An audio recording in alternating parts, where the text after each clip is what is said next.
Here in a beautiful secluded cemetery that we only found, I think, a couple of weeks ago in the heart of Lovecraft country. Just a beautiful old cemetery. Lots of trees planted, some redwoods.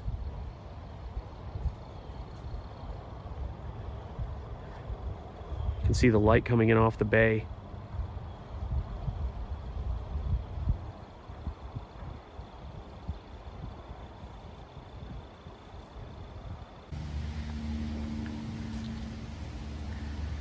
Speaking of incredible things you find, this cemetery is not very far from Colt State Park, which was a property owned by Samuel Colt. And it seems like this entire area is where the Colt family is buried, every single one of these tombstones, even up till recent times. 2020 and 2022 over there, there's another Samuel P. Colt over there. So I'm sure they are the family of Samuel Colt, where he had his huge estate and farm. It's beautiful. It's by the ocean. I mean, almost not a cloud in the sky today. But beautiful spot to rest in peace.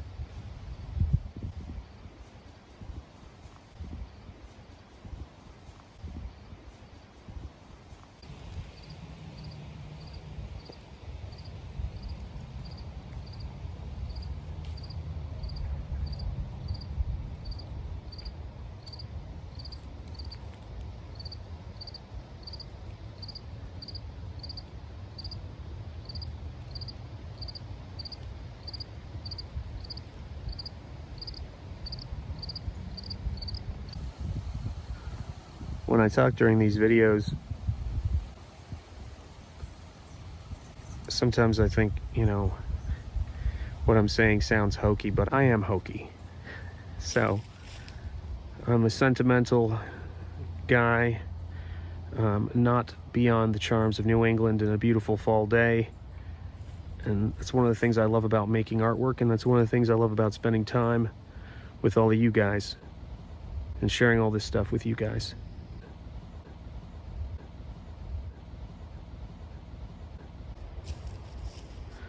Walking through the cemetery here, and we found this absolutely enormous tree stump, recently cut down tree stump, of what must have been an utterly massive tree, if you want to get a sense of scale.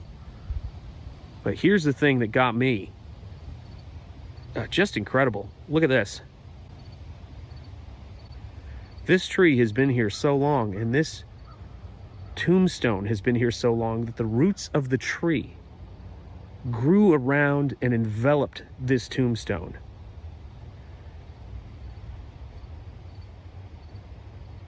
Absolutely incredible. Talk about time. Now time passes. I mean, my goodness.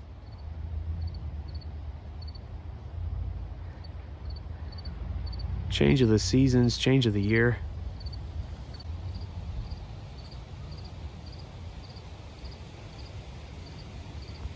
Just incredible. Beautiful fall here in Lovecraft country.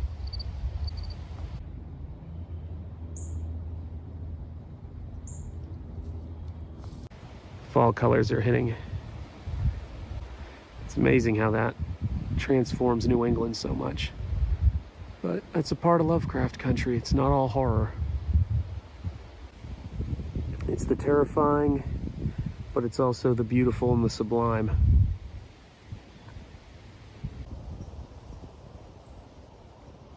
Love this shot. I love this view. This is my town in a nutshell.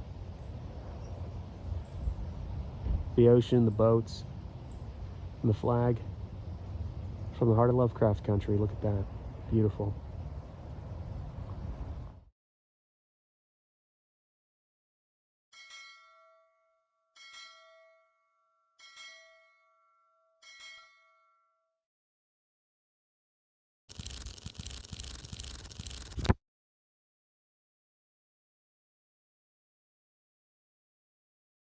Wolf out.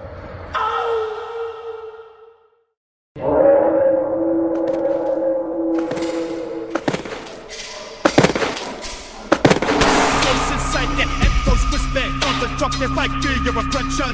So wicked play, let that shit like time go. With despair, hundreds of demons. They're always there above the screens. What's the rub out there in the depths of dread? The truth to be shared.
If fighting was a god, I would worship him. I would bow to him. I would pray for victory.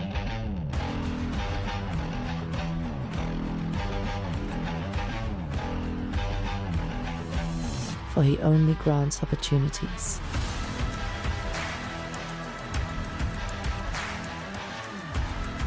But behind every god lurks a devil. And the devil wants me to take a dive. My name is Annatomic.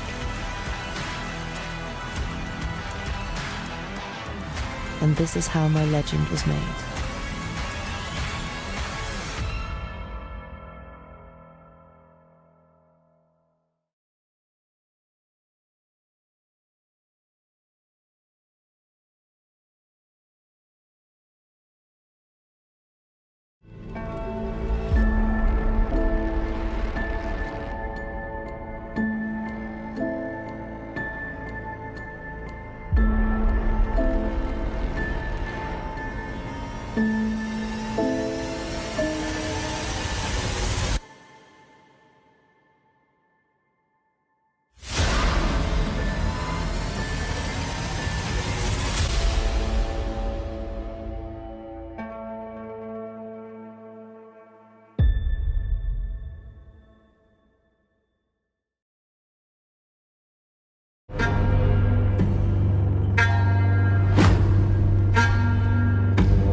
When footsteps fall in eldritch hollows, and specters flee into the shadows.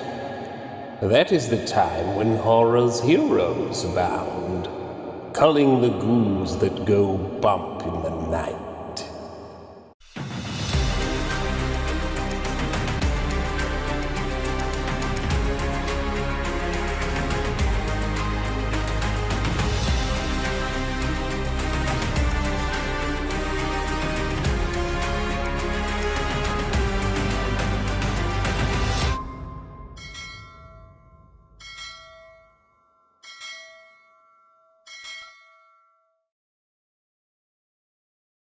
What is up, everybody, from the heart of Lovecraft country and the birthplace of American religious liberty?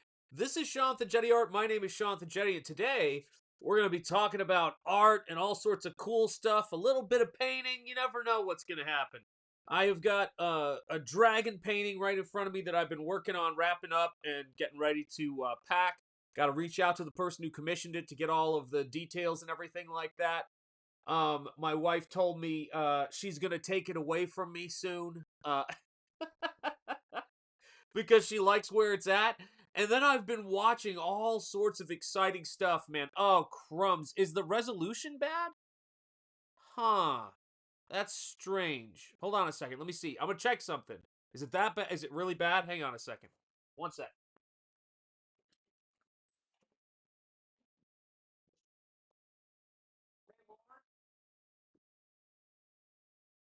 Did you turn off the Wi-Fi on your phone? Okay, cool. Thanks, babe.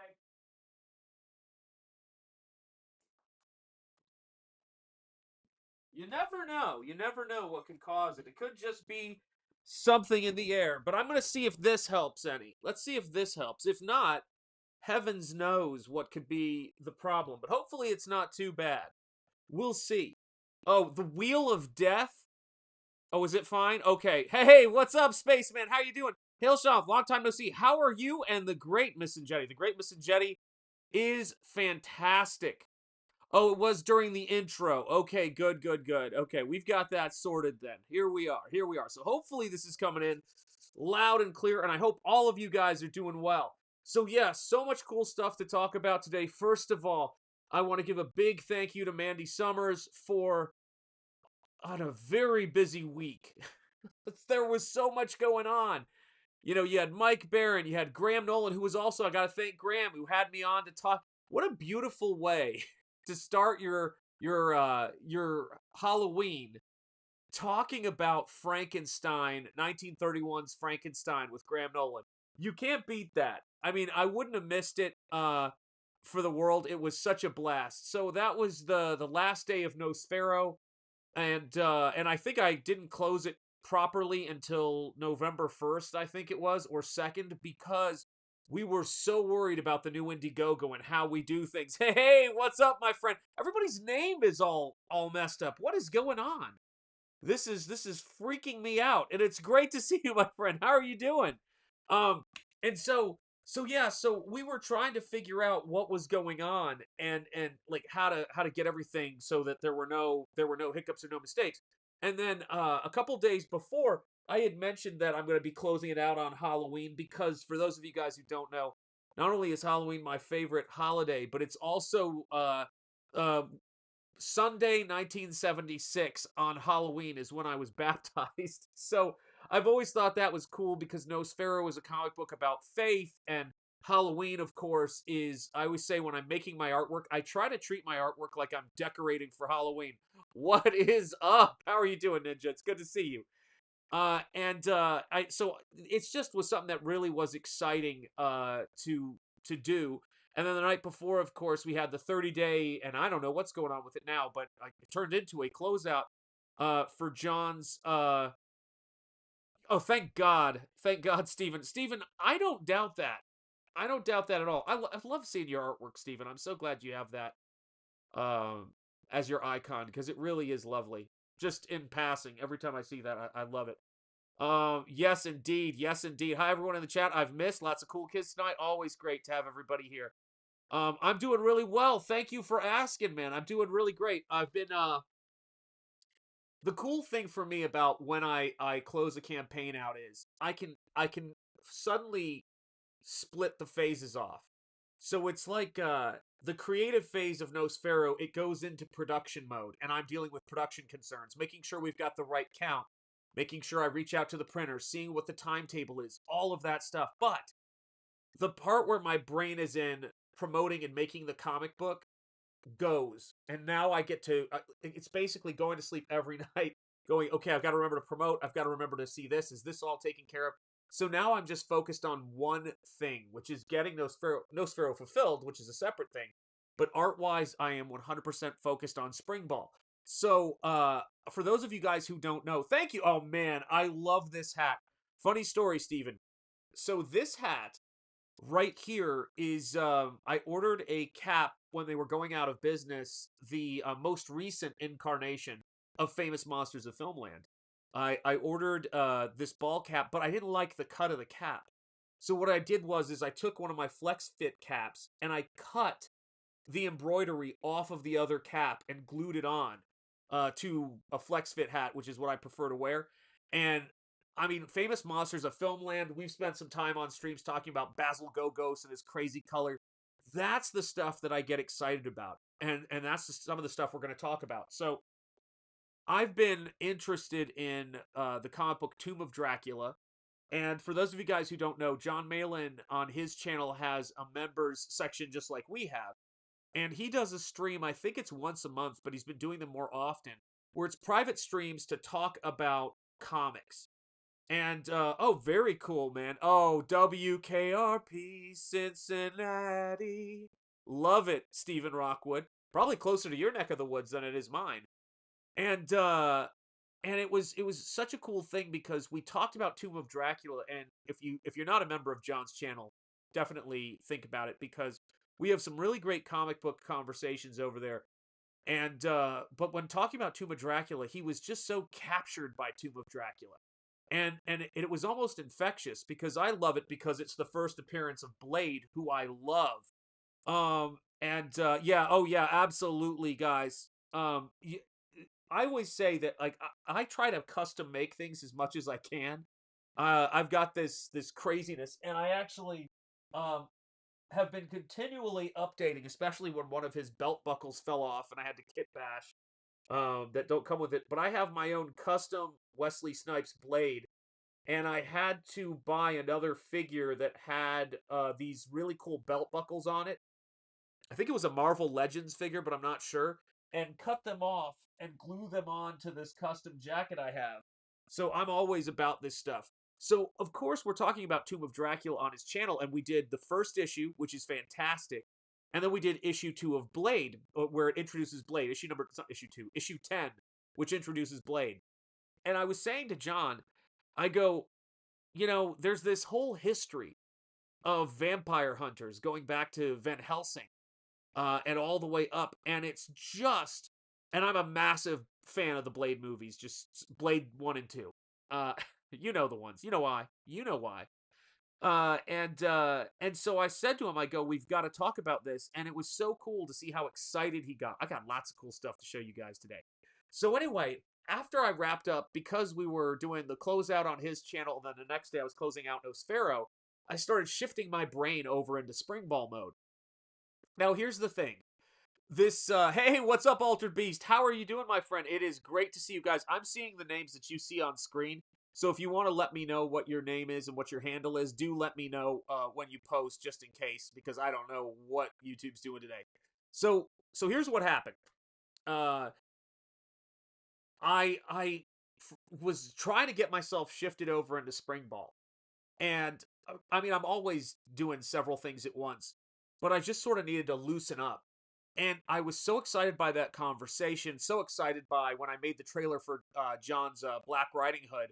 He sent me high-res artwork, so I had, you know, that to cut the trailer together from, because the artwork is beautiful. So I just started thinking about Tomb of Dracula and Black Riding Hood #2 and all that stuff. And this wasn't anything I talked to John about. This wasn't anything that's going anywhere. I have no idea, Glass Machine. I have not a clue what is going on with YouTube. But I got so excited. I was like, I need to do, and Lloyd will be happy to see what's on my desk here. And let me turn off the screen share for a second. We'll get to that in a sec. But so I just started to work on something, and I said I want to do a Black Riding Hood piece of artwork. Like I've just got to do something, because I'm so excited about the book, and it was just so great talking with John about it. So I wanted to give you guys a sneak peek and also have a conversation. As you can tell from my camera setup right here, I wanted to have a conversation about or just talk in general about my feelings about art and style. So on the screen right now, and weirdly they're similar to me. You've got two pieces of my artwork right here. Two completely but extremely similar to me when I'm doing them, approaches to making artwork. One is painted digitally, and it is painted. It's not drawn and then colored in. I actually rough in with color and then fine tune it and detail it with line. And that's exactly how I do the Nosfero stuff, and that's exactly how I work when I'm doing this. Gosh darn it! Why is the video buffering? Hang on a second. I wonder if it's because... Let's try this. Let me try this. I hated doing that because it's going to make the screen share thing a little bit more difficult. Let me see if I have anything else open. I don't think I do. Did that help at all? It was a Tekken stream yesterday, and it just started doing this. Oh, I got you. I got you. Let me know if closing out that window has helped at all. If not, I'll just have to start mass deleting things and see how that goes. So what I was doing is when I was working on it and I was trying to figure out, like, how do we view artwork? Turn off your torrents. I know. Oh my lord, it has been that kind of day. I'm not surprised. I'm not surprised. But hopefully it's a little bit better. The chat did this a few weeks ago for a few days. This is awful. I can't find my bros. There you go. Amen. So here we go. The numbers at the end are my full handle. Okay, I usually chat a Spaceman. All right, gotcha, Spaceman. Indeed, indeed. And thank you guys for your patience. Okay. So hopefully the stream is a little less buffery right now. I feel like I want to open it up in another window and just see how bad it is. Dare I? I don't know. And then I'm going to also have some fun. I'm going to do some other stuff too. So let's see how this goes. Let's see. Not there. Not there. Not there. Yeah, I'm going to trash some stuff. Because I just feel like I got to trash some stuff. Thumbs down for the buffering. Damn. I love when I see a giant thumbs down. It's like, this effing stream. Oh my god, you guys are killing me. Oh god. Here we are. So anyway, let's see how it goes. I am Jimmy the Lumberjack. That's right. That D&D painted picture is awesome. Oh, thank you so much, man. The Black Riding Hood cover is tight. Thank you so much. I appreciate it. Under YouTuber Creator Studio, everyone has a username and a handle. YouTube has started using the handles again. Got it. Got it. All right, that makes sense. That makes sense. Yeah, let me know if anything improves after that. Let me see. It's pretty bad. Oh, geez. Let me see here. This is so annoying. What could be causing this? Let me see here. No, I don't want that. I want to see if I can figure out what is going on.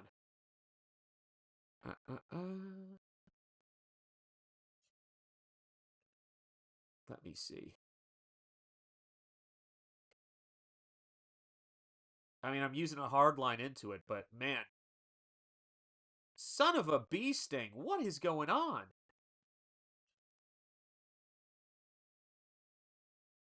Dear heavens, I haven't seen it this bad in a long time. All right, let me see if I go to more recent, if there's any change. Is Ethan blocking? I don't think it's Ethan's fault.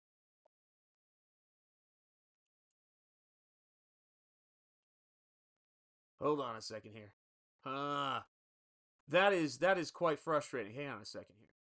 So I've got this. I think everything is unplugged. I'm just trying to think if there's anything else going on other than the weather we're having. It's okay. We watch Ethan. He's blocking all the time. Oh, no. I know. I got to help Ethan with his, but I don't usually have this problem with my computer. So I'm kind of weird. Let me just see here. System settings. Let me see here. Usually it's not a problem. Hold on a second. I'm curious if I turn on this, if this will change anything. Let me just see. You guys keep me posted, and we'll just keep working our way through this. So yeah, so there's been or close your eyes and squint. You never know. Um, it could be that maybe YouTube issue in our area. That's true too. It could also just be wind in the Wi-Fi because we've been having a lot of wind, and sometimes the cable, or not Wi-Fi, the cables get all messed up. So you never know. But let me know. I'm gonna turn on the Wi-Fi in addition to the hard line and see if we get any kind of change there. You never know. I think it probably won't make it that much better. So yeah, so here's the thing. So when I'm doing my work and I've been looking at these conversations, it seems to me, oh, YouTube has issues for sure. Yeah, that wouldn't shock me. They must be up to something. So when I'm working on something like this, and I know I just checked my phone. My Wi-Fi is off. Let me see if I can get this to happen here. Yeah, it's off. There's nothing on. So I have no idea why it's doing it, but usually it's pretty good. So we'll see. We'll see. I'll just keep checking in on it. What is up? How are you doing, my friend at Jazz Noir Studios? I hope you are well. You look quite silhouetted. Nicely done, by the way. Let me see here. Wi-Fi is on. Let me know if that has changed anything. I doubt it has, but I'm going to turn it off now and see if that does anything. All right, so just to keep my train of thought a little bit here. It's really frustrating when I want to show stuff. I'm like, come on. So here's the thing. Yell at it, hit it, whatever it takes. I'm coming. I'm getting there. I'm absolutely getting there. So when I'm looking at stuff and I was looking at layouts and I'm hearing people talking about like what is, what's good art, what's bad art, which is a conversation I thought I had run away from when I left academia, but here we are. Here we are. The one thing I kept coming back to is we don't know. We know it when we see it, but you never know what's going to catch fire and get people's attention and get people excited about art. You just don't know. And I've been there several times for experiences where an artist comes along, does something amazing, and everybody goes crazy at it. And it's not something that you can really plan. It's not something that you can um you know uh control. It's just how it goes. And the more you work on art and the more that you make art and the more that you do this kind of stuff, the more you start to kind of realize and accept that. And there's something about, for me anyway, when I'm working on stuff and when I'm trying to figure out like what my approach is to various work, is I'm always going off of a couple of things. There's what I'm able to do, technique wise, and what I'm able to do skill wise, and then there's the other aspect of it, which is what are people responding to? Oh, good. I'm glad. I'm glad. It's that's great to hear. Oh my gosh. We'll keep our fingers crossed, shall we? Everybody, keep your fingers crossed. Prayers up for the stream. And so I look at this kind of stuff and I realize something. I have the most eclectic taste in art. Another thumbs down. Something tells me the stream doesn't look good. But I have the most eclectic taste in art. I love a lot of different stuff. There's a lot of different definitions for me anyway, art-wise. For what is quality, but usually the main thing about it is it grabs me. And there's a lot of stuff that I respond to. There's a lot of stuff that I really like that I kind of can't explain why I like it. It's just how it hits me. And then there's stuff on the other side of that. There's stuff that I see and I go, well, this artwork, I know it's good. I know it's great. $25 confirmed. Thank you, Slacker23. It's good to see you, brother. And the next Pizza Live is tomorrow. We're doing it tomorrow for sure. I got to do a Pizza Live. Because I had to do the closeout stream with John on Thursday night, and I didn't want to do a Pizza Live when he was closing out. But yeah, tomorrow we're doing Pizza Live for sure, absolutely. I'm getting back on a schedule now that I'm doing certain things. I'm trying to really get organized. I think we've hit Pizza Live on the last couple of Thursdays, if I'm not mistaken, with the exception of Halloween Eve. And but yeah, it's great to have you guys in here. And I was sitting there and I was thinking about Tomb of Dracula is not the same thing as Richard Corbin's Den. or Bernie Wrightson's creepy and eerie work. Do you know what I mean? It's not the same thing. And I like them both. And Todd McFarlane's Spawn or Spider-Man is not the same thing as, say, gosh, I'm like looking over my books here. Is not the same thing as Brian Stelfreeze. I'll use my mentor as an example. But when you're looking at artwork and you're trying to come up with your style and you're trying to come up with what's good, the absolute reason why I'm doing Springball is because you guys responded to it. And if I knew, of course, when I create Springball and I create Nosfero, I'm like, I hope people like this. I'm trying to write a story that works, that you guys are going to enjoy, and that's entertaining. But I don't know what you guys are going to react to. And that's sort of the great mystery of art. And whenever people react to something, I try to at least find out about it and check it out. And a lot of the work that I've done where I'm looking at anime or I'm looking at manga work or things like that, it's because I'm hearing about it in the culture. And if I hear about something in video games or whatever, I usually go and take a look at it. It's a big part of what I do. And so when I sat down and I was looking at it, what gets me excited about backing books more than anything, God, I gotta blow my nose. This is so bad. Sorry, guys. I'm gonna mute myself while I do this for your own.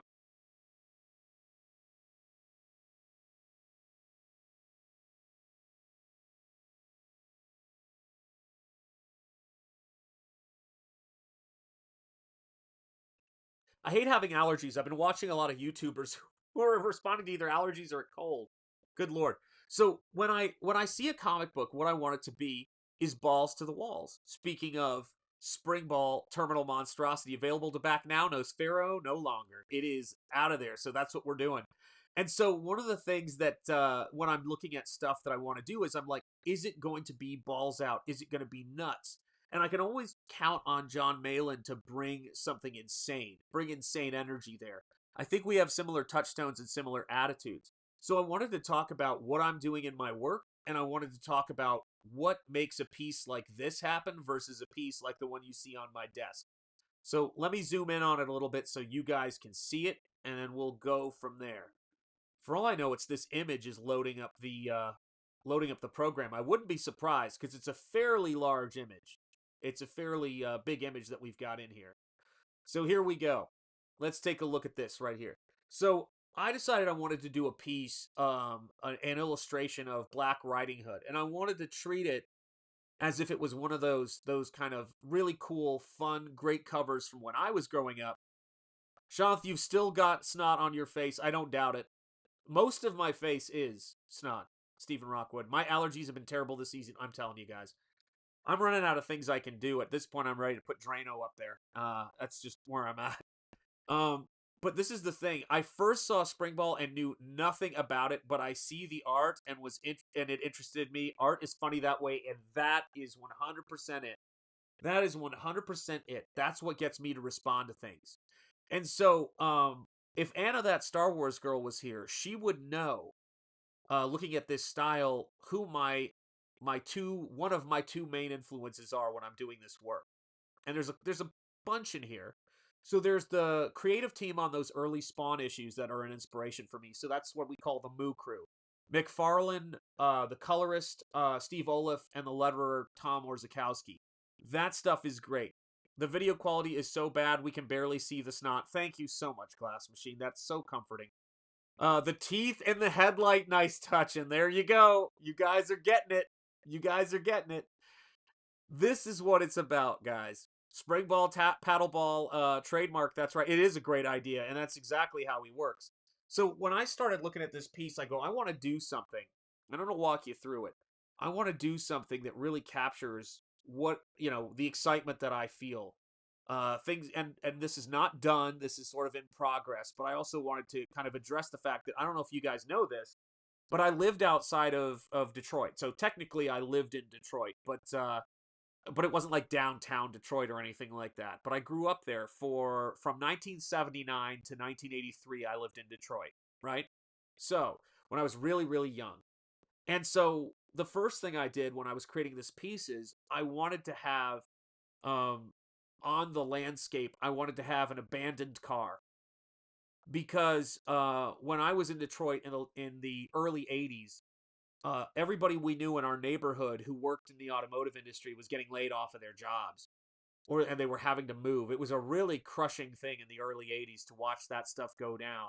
Our across the street neighbors who watched me a great deal of the day and took care of me and let me play with their grown sons' Matchbox cars, worked for Uniroyal tires, and they had to move.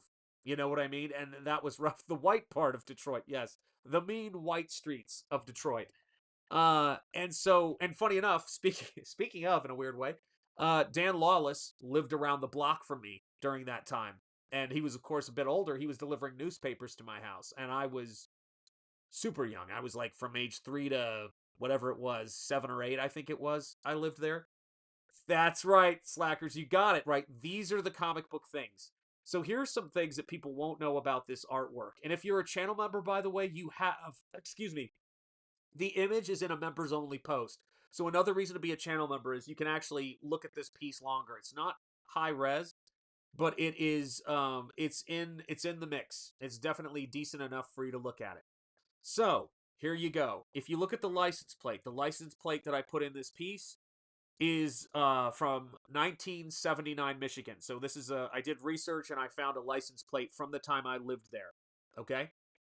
Then the license plate is, and you can't see it all, it's 2228, which was my address, the number of my house. I won't say what street, and then there's 2 letters after it that are a nod to the street that I lived on. So that's why that's there. Everything that I do in my artwork, I'm always trying to pull from some personal experience. And when I had this car broken down, you'd be surprised how hard it is to have a car at a diagonal on an upshot and have it not look like it's driving. And I wanted to have a car because I wanted to nod to Michigan and me growing up there, seeing the Grand Prix come and Formula One racing and everything like that. They shut the city down. It was so cool.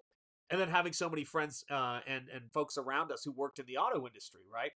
So I wanted to have a nod to that, but also have it be something that you don't typically see. And unfortunately, when I did that, the car looked like it was moving. And I went, well, that's not right because the car needs to be static or it doesn't work. I keep meaning to subscribe. Please do. And please back one of my books one of these days and become a channel member. Stephen Rockwood, my Canadian brother. And so I'm working on this thing. And I go, okay, and I'm using reference. I know it's crazy to think about in a comic book style, but I absolutely will keep using reference. That's the way it is. I have to throw that reference away to push things as far as I want to push them, but I'm always looking for cool stuff, man. It is so disturbing. It is so crazy. So crazy. And speaking of where we lived, which was a little place called Grosse Pointe Woods, is another John Cusack film, Grosse Pointe Blank, and that whole area. And I signed my name in blood. You know it's true, man. Have to. Do you remember when comics were fun? That's what I try to do with Nosfero, and Springball is the exact same thing, and I'm just dialing it up to 11. And so, yeah, and this is an unfinished piece right now. I haven't finished the hands, I haven't finished some of the detailing on it and all that stuff. But I've always thought, how would, when you illustrate somebody else's character, you want to take it in an interesting direction and you want to push it. You want to really push it. And I know that that's what John does when he draws, and he talks about it all the time. He goes, when I was collecting comics, I would wait for Todd McFarlane to draw other people's characters because he would always put his spin on it. And it's a similar mentality. And Todd McFarlane and the Moo Crew are 50% of my influence on this style. There's another 50% artist in here that most of you guys probably won't know, but it's an influence I've said a few times. That's right, the grass in the foreground 100% is how I got this thing to seem still as much as I could. Yeah, Grosse Pointe Mom's got it going. In or on? No. Oh my stars. Oh my stars. So yeah, so I wanted to put the grass in there. I also put that beam of wood, and then a license plate resting on there because I didn't want to put it on the car. And my wife looked at it and she said, Mrs. Enjetti, who's also an artist, she's a graphic designer and she does paintings as well. She looked at it and she said, "You need to break the the headlight. Have broken headlight glass in there." And I said, "Babe, all of the cars I see that have been left for dead, the glass on the headlights is long gone. It's either taken off, or that whole area is ripped out." Do you know what I'm saying? And so she I got you. I got you, Corey Landis. And so she said you should put some glass in there. And I thought, well, should I put some glass in there? I don't know. And then I was like, you know what? It's a good point. Do something with it. And definitely not Dave Stevens. Shanth has never heard of him. Yes, I love Dave Stevens, but he's not involved in this stuff. Believe it or not, Dave Stevens is a little bit involved in Nosfero, and he's always in my heart. I'm not saying that to sound ridiculous. He really is always in my heart. Dave Stevens died, I believe it was in 2008. And I remember when I got the news, I remember where I was. I was just devastated. I was so sad. There's a couple of artists who've meant a lot to me, and you just have to take a knee when you hear of their passing. Mobius is one of those.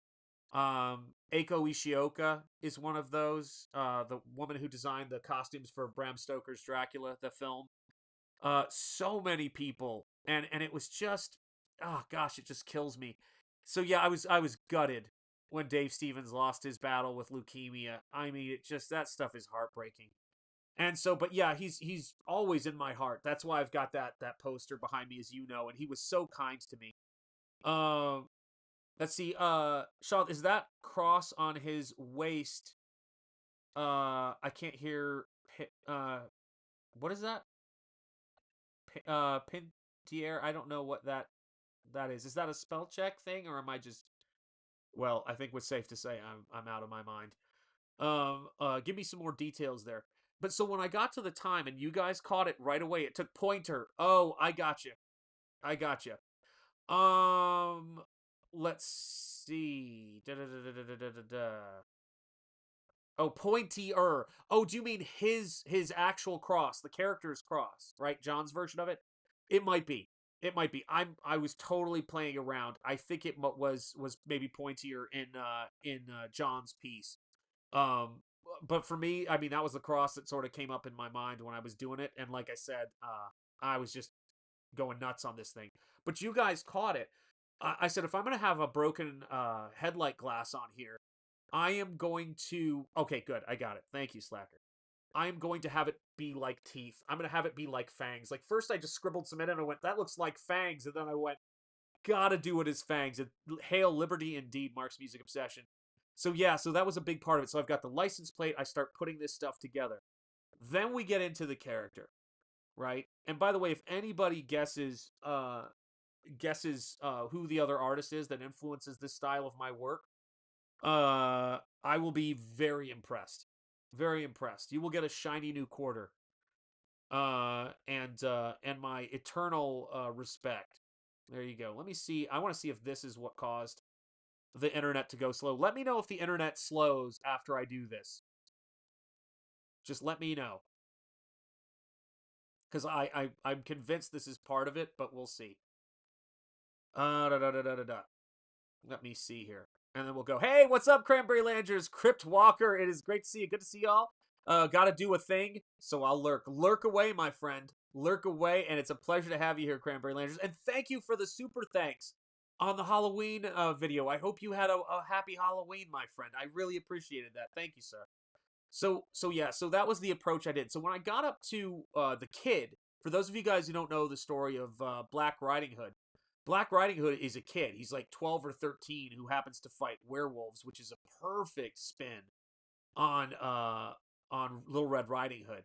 And so when I got to him, I just kept thinking, if you're going to be wearing a hoodie, and if Todd or any of the artists I loved who did this sort of stylistic were drawing it, they would make that thing absolutely huge, crazy, like ring wraiths. Do you know what I mean?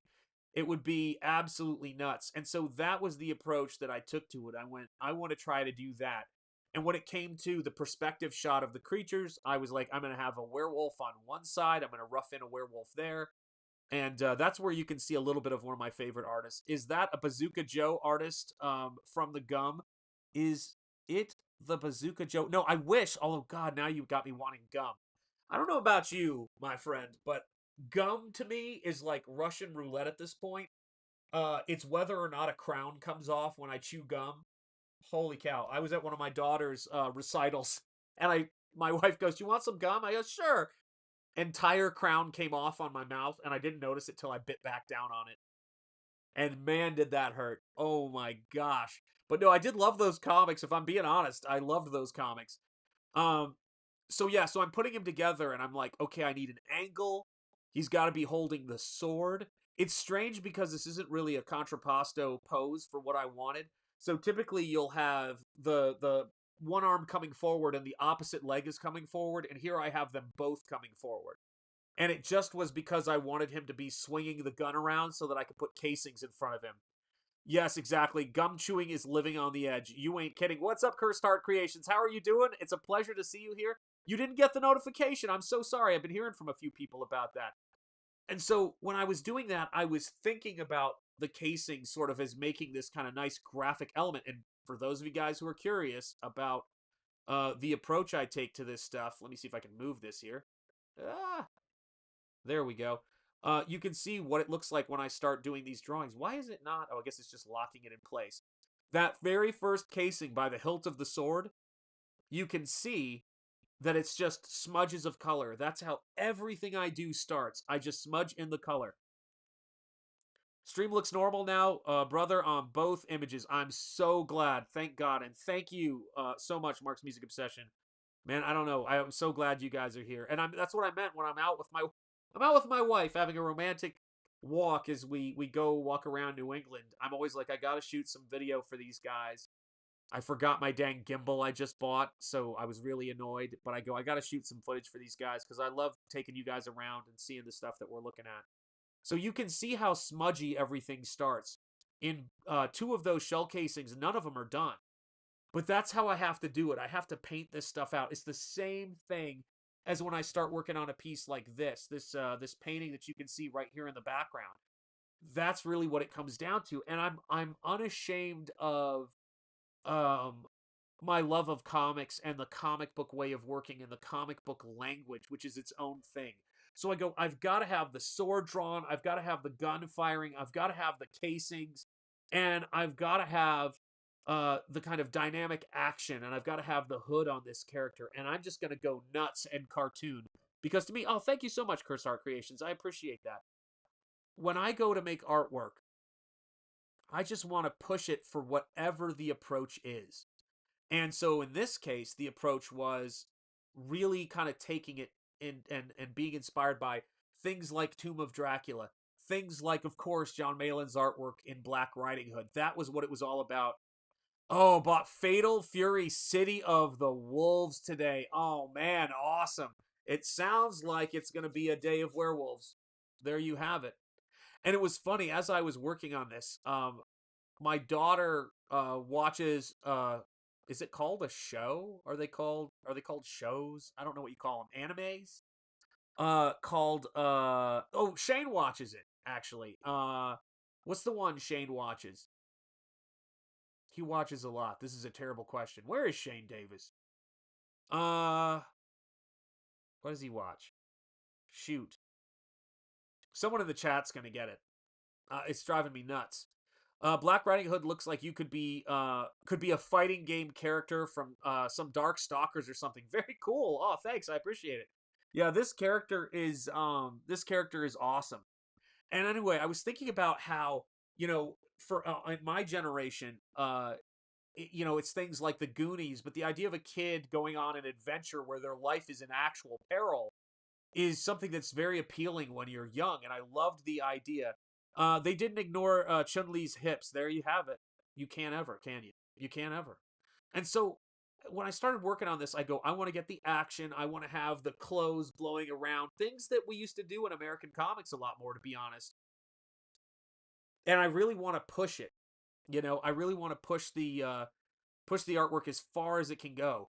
And so as I started working on it more, I got to the idea of Oh, you know what I want to do? I want to do a Tomb of Dracula homage. And I know Aaron Lopresti does Tomb of Dracula homages, although I believe he's not a fan of those comics, so I don't know what the heck to say about that. I still love him.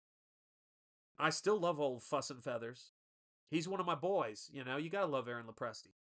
But it's one of those things where when I'm working and I'm trying to figure out, all right, well, what do I do? How do I approach this kind of stuff?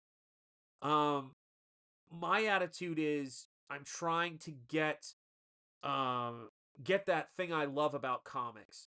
That sort of pulp, pop, awesome.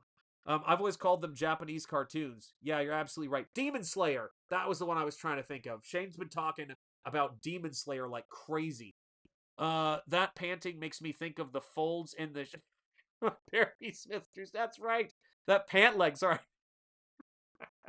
That my nose is stuffed. That pant leg makes me think of the folds in the sheets when Barry Windsor Smith drew Storm in bed in X-Men Life Death. So many folds. Yes. So okay, so here's another base coat influence of all of my work that is not the other one in this. The anime Shane watches isn't no, it is Demon Slayer. It is Demon Slayer. 100% Demon Slayer is what he watches. So, you're right. It's so Alphonse Mucha, who was a huge influence on Barry Windsor Smith, and you can see Alphonse Mucha in this, and you can see Alphonse Mucha in Nosfero like crazy. I do tons of Art Nouveau stuff. So I started thinking about, action, and when I see the animation for that show, and I thought I really want to just go nuts because we used to just go nuts when we made artwork. So it's something old, something new, something borrowed, something blue, as they say. And so when it got time to get to making a logo, because again, it's like I'm just doing this for fun, so I'm kind of free range on it. I thought I've got to do an homage to the Tomb of Dracula having the bat behind the logo. That Batman has had the bat behind the logo, but it really started with the 1931 Dracula title cards. And I know this because I actually got a high res still screen cap of the title cards from Dracula, and I painstakingly painted out the text so that I have a blank 1931 Dracula. I think I was behind, caught up now. Awesome. We got you. Don't worry, Cursed Art Creations. We got you. Lopez calculates fourth dimensionally. That he does. He absolutely does. I think we were about the same age, and my favorite youth adventure for me was Johnny Quest. That's right, and Tom Sawyer. There you go. By the way, uh, Tom Sawyer was, and let alone Huck Finn, were not in helicopter parent situations. You know what I mean? Like, Injun Joe is coming to take them down, Tom out anyway. They think he's dead and have a mock funeral for him, and he's, going down the river, hanging out with the town pariah. Yeah, Muka influenced Casada 100%. And so I went and I kind of took the logo, and it's already kind of like blood smears. And I approached it with, and there are so many layers in this type, but I know John likes attention to detail with type. Oh, Vampire Hunter D is what the 80s and early 90s cartoons, 100%. Vampire Hunter D is we're talking art today, guys. So get your seatbelts on, strap yourself in. I'll sell you the whole seat, but you're only gonna need the edge. Um, let's talk about that for a second. Shall we talk about? Let's talk about that. Hang on a second. Let me see what I can do here. Hang on. Ah, okay. I'm gonna see. Let me see what this does. If this does anything. Nope, that did absolutely nothing. That's more of the same. So I don't need that. Okay, I don't need that one. Let's try that one. Oh, that one's... I think that one might be the one. Nope, that isn't the one. Let's move this up, because I'm going to need this in a second. Oh, that's terrifying, and that was the one I'm looking for. Okay, we're going to get through this. Hang on a sec, guys. I'll be right back. Talk amongst yourselves in the chat. Okay, talk amongst yourselves. I'll be right back.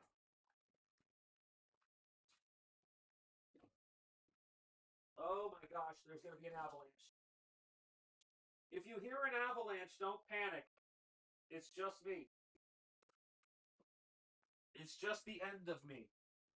I hadn't even thought about showing this today, but this is what happens with the streams, right? This is what happens when we're talking about this stuff. So, let me turn this on. Here you go. Cover your ears, darling. So here we go. So I have several Amano books. I have the Final Fantasy collection of books over there. And then I have this book as well. I believe this particular author has been doing sort of definitive collections on his work. And Yoshitaka Taka Amano, his biggest influence, is another. I need to get another book. Let's go. We must have more books. Is it over here? Nope, nope, nope. Just making sure. We must have more books forthwith. Let me see here. Where could it be? Where could it be? It's not here. It's not there. It's not there. Gotta be around here somewhere. Nope. There it is. Okay. It's always got to be behind something. It's always got to be behind a Batmobile or something. All right. Whoo! Lordy Lord, back again. Rest in peace, Sean. He will be missed. But will he, Steven? Really? I mean, people will move on. Still a big fan of the 1985 Vampire Hunter D. 100%. No, I love that one. The werewolf in that is great. Okay. So let's talk about how stupid the concept of appropriation is, and how well, it's just an idiotic idea. Oh, you can't do that. That's cultural appropriation. Because no one else got the memo. So if you want to be able to really raise your game with artwork, and if you want to really be able to go interesting places with your artwork, you have to look at artwork around the world and look at the best of the best. So this is one of my favorite examples of that. So, where is it? I know I have it in here. I mean, I know I have all of his stuff in here. Oh, here we go.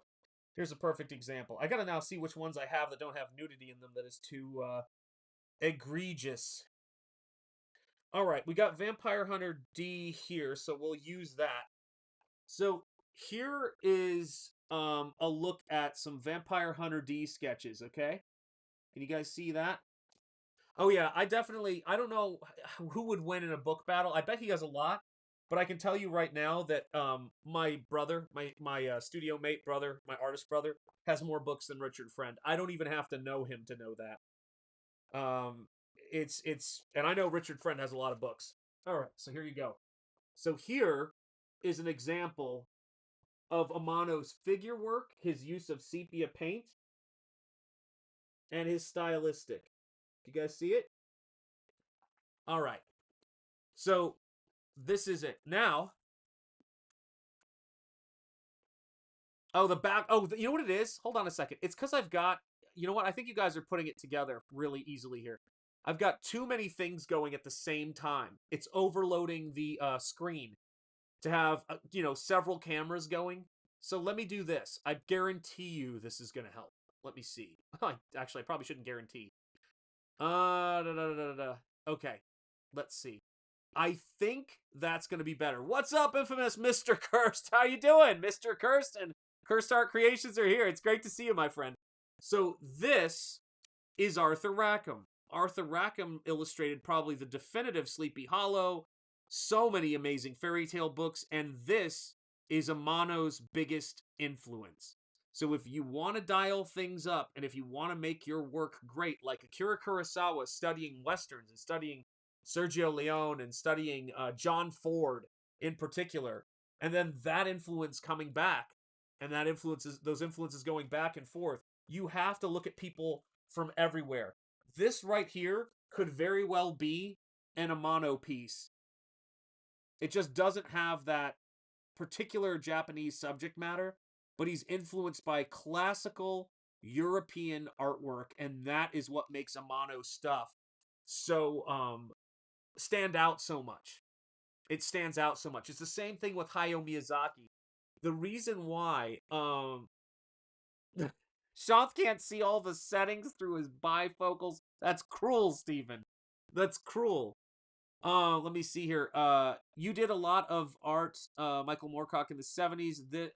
Think it's 70s. I wasn't born then, so I don't know. Yes. And it's it's one of those things to where Arthur Rackham this is such an absolutely beguiling illustration. It's just crazy. Look at that. With the little girl and the gigantic dodo bird and all of that stuff, and she's just tiny. Crazy stuff, man. Crazy stuff. And Rackham influences Barry Windsor Smith, and you see the cycle just going on and on and on with all of us. So that's why I always tell people that when you're looking at artwork and you're looking at stuff and what influences different things, that's sort of the approach that you use. So now let me do this. I'm going to turn off this one, which may be terrifying for a moment, but I haven't left you guys. Let me see. Is it this one? Which one do I want? Is it that one I usually use? We'll figure it out. This one, and then I do image. So here we go. So back we go. I almost bought a Miyazaki art book today. Excellent. They're so easy to get now. In the best sense. You can now get them in Barnes & Noble. He did. My bad. My phone. Gotcha.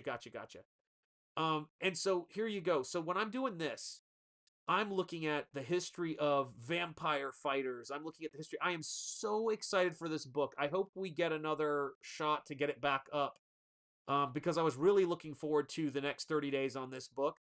But I had to do something with it. And so for me, there's this hand-done quality of comics in lettering that I love that's a big part of Springball. Springball is going to have some absolutely sick lettering in it. It's going to be really, really cool. And actually, you know what I can do? I just realized I can do this. Is I can put this backdrop up so it's a little easier to see what's going on. But that was the thing that excited me so much. And so when you look at what I did here with Black Riding Hood, I was taking not wild about the font for John Malin's. I like it, but I'm not sure I have the right treatment for it. But and again, this is all just a part of being excited about projects for me. And I always try to take things as far as they can go. So I haven't finished a lot of the aspects of it, but the idea of the blood going through the writing, of the two being sort of out of place so that it looks like it's a part of that blood trail, of having the hands come in front of some things and be behind other things, like with this werewolf hand, all of that stuff is a part of what makes comic books fun for me, is having that little element of whimsy and play. And I do the same thing in Nosfero, and it's this, and which again, when I talk about Nosfero now, it's nice to know I'm not trying to sell it anymore. You can back Springball now. You're free and clear. Nosfero is closed, and let me tell you guys something. The art edition and the oxidized edition are the two rarest SHANTH ENJETI art books. So if you missed them, well, are they the rarest? Well, the rarest is the Rigor Mortrex, my second art book. But the Second Chance Nosfero campaign is those of you guys who have multiple copies of that, let people know if they need to get them and charge what you got to charge, because we made sure everybody had a chance to find out about that book. So yeah, so this right here, when I got to doing, oh my God, there's way too much stuff happening on screen here on this dashboard. Oh, you know what I can do? I can make, if I can grab a corner of it, I can make this bigger. There we go. Now I can see it better. There you go. And so when I do things like where I'm trying to figure out how to do the folds in the pants and the folds in the robe, there's stuff I'm doing with lighting that isn't real. It's just totally made up. There's stuff I'm doing with color that isn't real, because all of it is about moving your eye through the page, but also being exciting with the color.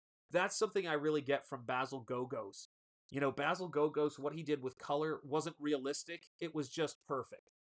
That's it. Every single monster artist who's ever painted or drawn the Universal monsters knows Basil Gogos' work. Knows his work, and he left that indelible mark on the horror genre of making artwork. And I have a Basil Gogos canvas print on my wall here because I'm so influenced by it. But this is what I wanted to do with this. And so drawing the werewolf and having the upshot of the werewolf, using reference somewhere around here, I think I have my Howling werewolf, because I know that's John's favorite kind of werewolf, is the werewolf from the Howling. But the main thing was to do things that I thought that my two favorite artists for this kind of work, you guys know Todd McFarlane is one of them. But the other one, most people don't guess. Anna, that Star Wars girl, would know who my other favorite pen and ink artist is. Are they still? I don't think they're doing the Star Trek stream anymore, but if they were, You can pop in there and go, Anna, who's the other artist that Shanth likes? That we both like this artist, and she actually had the opportunity to meet him at a convention recently. So there's your hint at the other artist. So I'm looking at both of these guys, and I want to get the drapery to be nuts. I want to get the action to be nuts. Thanks, Shanth. Have a great night. All right, my friend. You take care, Spaceman. You have a great night too, my friend. And thank you for coming in here. It's a pleasure. I'm just glad he isn't busting a SAG respectable young lad. Yes, he is. He is. He's a respectable young lad. His pants are up. And so when I was doing this stuff, if you look at this, the vampire that's on, let me see if I can do it right. That's right down here, right below me. That vampire face is very influenced by Tomb of Dracula. The werewolf face is influenced by another artist that I will let you guys know if nobody guesses it. And then all of that stuff comes, and it's not done. It's not done yet. Hopefully I didn't tilt that one. I did tilt it. I hate when I do that. Let me see here. How can I rotate this thing? Do I have to actually physically rotate it? Oh, that's annoying. Look at that. That's kind of a weird. That's kind of a weird multi-touch thing. All right. So when I was working on this, that's gonna annoy me so much. Do I hit? If I hit escape, will anything happen? No. So anyway, when I'm working on this, I've got all those various influences, but the goal, there we go. The goal is to get the overall piece to have a vibe to it that is interesting. They just did the landing party a couple of hours ago. Awesome. Yeah, Graham is so great. Hail, Lord Hinson is here. What's up, Lord Hinson? Where are you? Let me see if I can find you. There you go. What's up, Lord Hinson, Comic Skater? How are you doing? What is up, Shanthanites? What's up with you, my Crypt Walker brother? It is great to see you. You've been moving up that credits list, man. I've been watching you move up that credits list, so it's great to see you, man. Mock is here. See if I can get this to happen. Nope. Still can't get it to work. Really annoying. Let me see here. Da-da-da-da-da. None. Perspective. Opacity. Why doesn't it have corner radius angle? Oh, there it is. Let me see if I can get that to work. Okay, come on. Come on. You can do it. Nope. Why is that not working? God, I feel old. Can't get this thing to work. Oh well, we'll figure it out. Oh no, I see what that is. That's not what I was looking for. Perspective of rotation. There it is. Oh, there we go. Now we're back. Now we're cooking. Okay, so we got it. And everybody's saying hello to Corey Landis. Everybody's saying hello to all the folks in the chat. How's it going? Says Lord Hinson. That's how it goes. All right. So when I step back and I look at my work, I'm always thinking in terms of, does this capture, do something that's going to make somebody excited about the project? Because that's how I see this thing. When I'm excited about a book and excited about books going on, as you guys know, whether it's a traditional media painting like what I was doing on streams to promote Andy's book, or if it's something like this. And here's the thing I'll tell you about this. I don't typically use this style for commissions or even just for fun artwork of other people's characters. I typically only use it when I'm doing Springball. That's it. It's the Springball style, right? And it's, yes, absolutely. You're right on the money. That's what I was thinking about when I was doing it too. Because as you know, even though he doesn't have a robe covering his face, there is, the night that I'm painting off to the side here. Actually, what am I doing? I have the technology here. Hold on a second. The night that I'm painting off to the side here, and I can move this over so you can see it if I can move the other thing over. But the night that I'm painting right here off to the side, it's a very similar vibe. It's a very similar vibe, which is they're both warriors. They're both using the cross to fight the sort of villainous creatures that they're fighting. And it really is, to me, that's what excites me about this character. That's what excited me about it. And I can't tell you how excited I am to be around the folks I'm around creating the stuff that we're creating, because whether it's a commission like this dragon painting here, which is getting buttoned up at the moment, or it's what I'm doing with this Black Riding Hood piece. It's the style is not the thing, and I probably am the most open to different styles of work of any person that you're ever gonna meet. It's strange, and I understand that people have their preferences, but I try to avoid getting lured into um cliches of style stuff that is uh that is expected, if that makes sense. Stuff that's cool to say, right? So I like bands that people can't stand sometimes, and I just don't care. I'm just gonna enjoy what I like. And there's something fun about that to me. And there's something fun about that with comics, because it's about individual taste.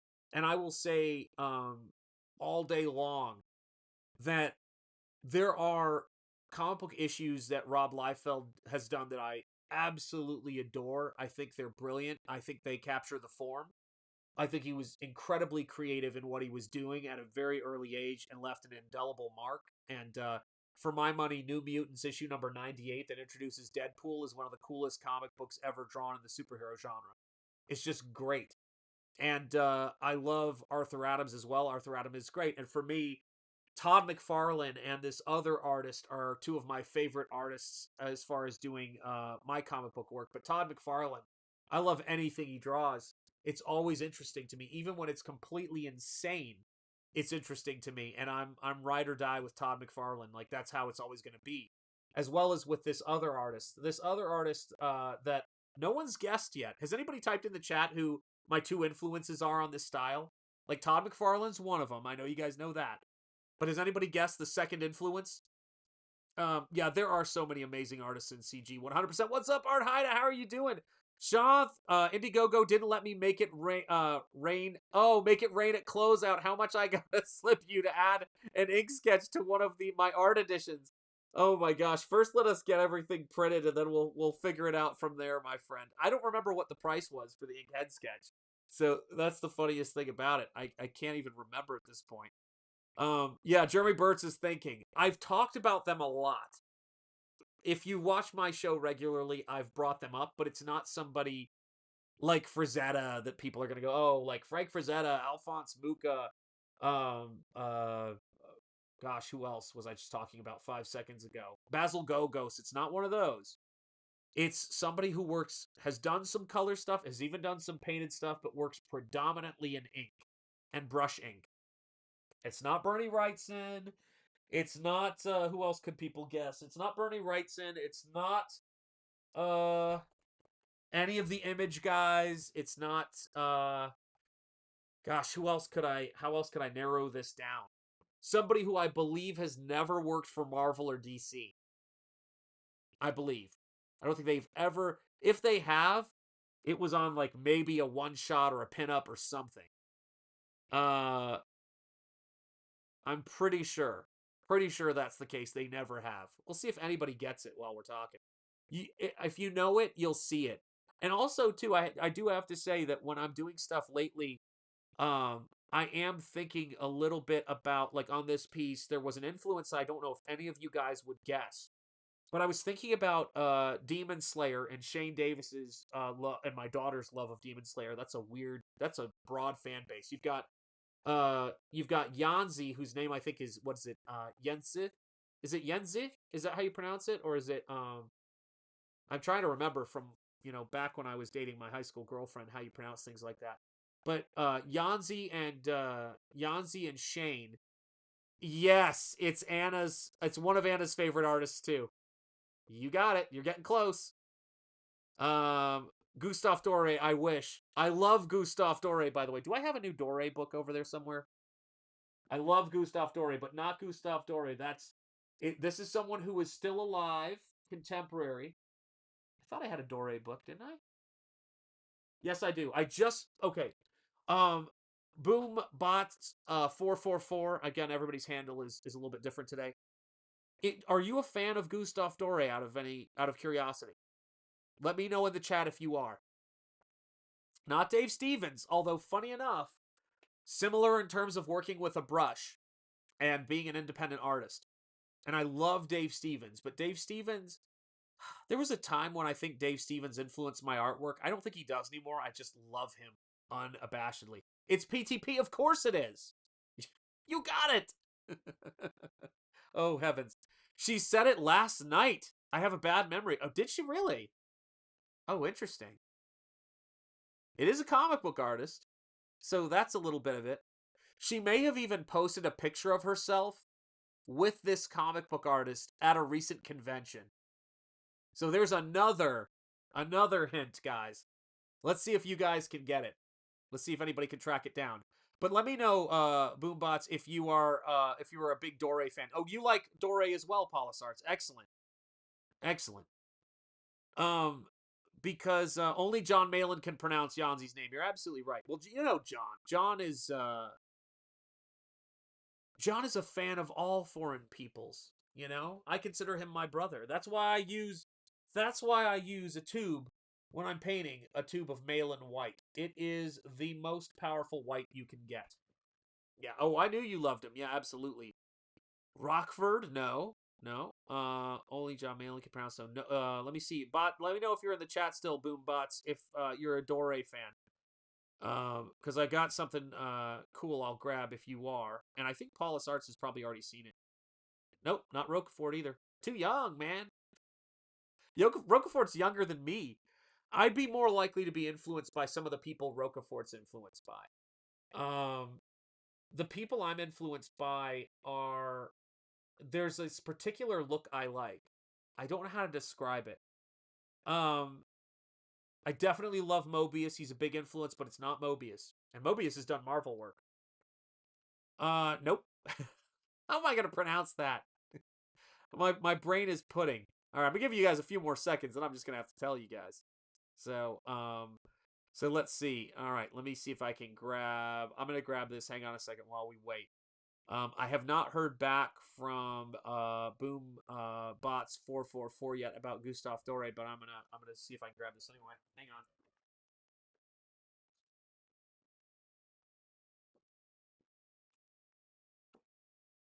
Yes, I have a gigantic amount of books in here. Gigantic. Tons of books. Let me see. Shanth, you might know. I've been trying to find a painting I saw a long time ago. It was a tiger painting by someone who had never seen one, but had someone describe it. Dang, Doré, David Slay's Goliath is my favorite of his. Okay, Boombots. Get this book. This book, the fantastic Gustave Doré is beautifully printed. That's not the spine. Those are the pages. So it's printed on the outside. Beautiful reproductions, the most comprehensive edition of his book. It's on Amazon and it's cheap. It didn't do, I guess a lot of people didn't like it, so it's been marked down on sale. I think I got it for a song. But it is one of the most comprehensive collections of Gustave Doré's work. Actually, hang on a second here. Let me hide this, and then do this, and where is it? Not that one. Is it this one? There we go. And this one. That helps. And let me move this light. Oh, I can't really move the light too much. It won't be able to work on the painting. But this book right here is the most comprehensive collection of Gustave Doré's work you're ever going to see. And it's a steal. An absolute steal of a book. And I couldn't believe it. And I've been looking for a good... Usually we don't get high-quality Gustave Doré books. Look at the cover of this. It's actually embossed, this illustration, and it's got gold ink on it that reflects. Not Chris Ware, although that's really an interesting guess. Chris Ware does some really interesting stuff. I'm going to think about that tiger painting. I know if I texted my studio mate right now, he would know what it is, because he knows everything. But look at how beautiful that is. Just incredible. Just an incredible book. It's even got marbled end sheets. It's just really great. So let me see here. There's that. There's that. I'm just going through the work to see. I mean, it's hard to find because this book has everything. Huge influence, clearly, on Bernie Wrightson. But this book has everything that he has probably ever done. So I know the David and Goliath piece is in here, but I don't know that I'm going to be able to track it down and find it. But oh wait, no, here it is. Here's the Bible section. Let's see if I can find it, because it might be in here. There's Moses. There's, oh, here we go. Is this your piece? Is this the piece you're talking about? Of David Goliath? Let me know, Boombots, if this is, but it's beautiful. The screen, even if it was the highest resolution, is not doing it justice. There's no way it's going to do it justice. It's just, this stuff is, God, jeez Louise, man. You look at this stuff and it's just a magic. I mean, there's no way the camera's going to be able to pick up any of this stuff with any detail. But look at this stuff. It's so good. And ordered, says Stephen Rockwood. Oh, I'm so good. Stephen, my brother, you of all people are going to love this book, okay? You're going to love this book. This is a pen and ink artist's dream come true. It is such a great book at such a great price. And I don't get any money for promoting this book. Just fantastic stuff. I mean, really fantastic stuff. So I wanted to show you guys, in addition to talking about, the whole art style thing and how people interpret art, because we were talking about that before the stream even started. One of the things I wanted to do, let me see if I can, oh boy, let me see if I can do this, because I am an old person when it comes to this stuff. So it's all new to me.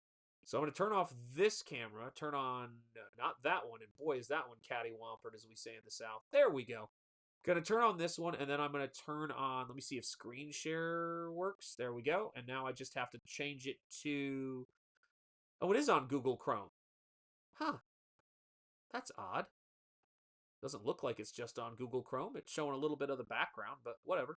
Okay, so I wanted to show you guys. Oh, that's the piece. So glad to hear it. I wish I could show you that in high resolution. It is a fantastic reproduction of that piece.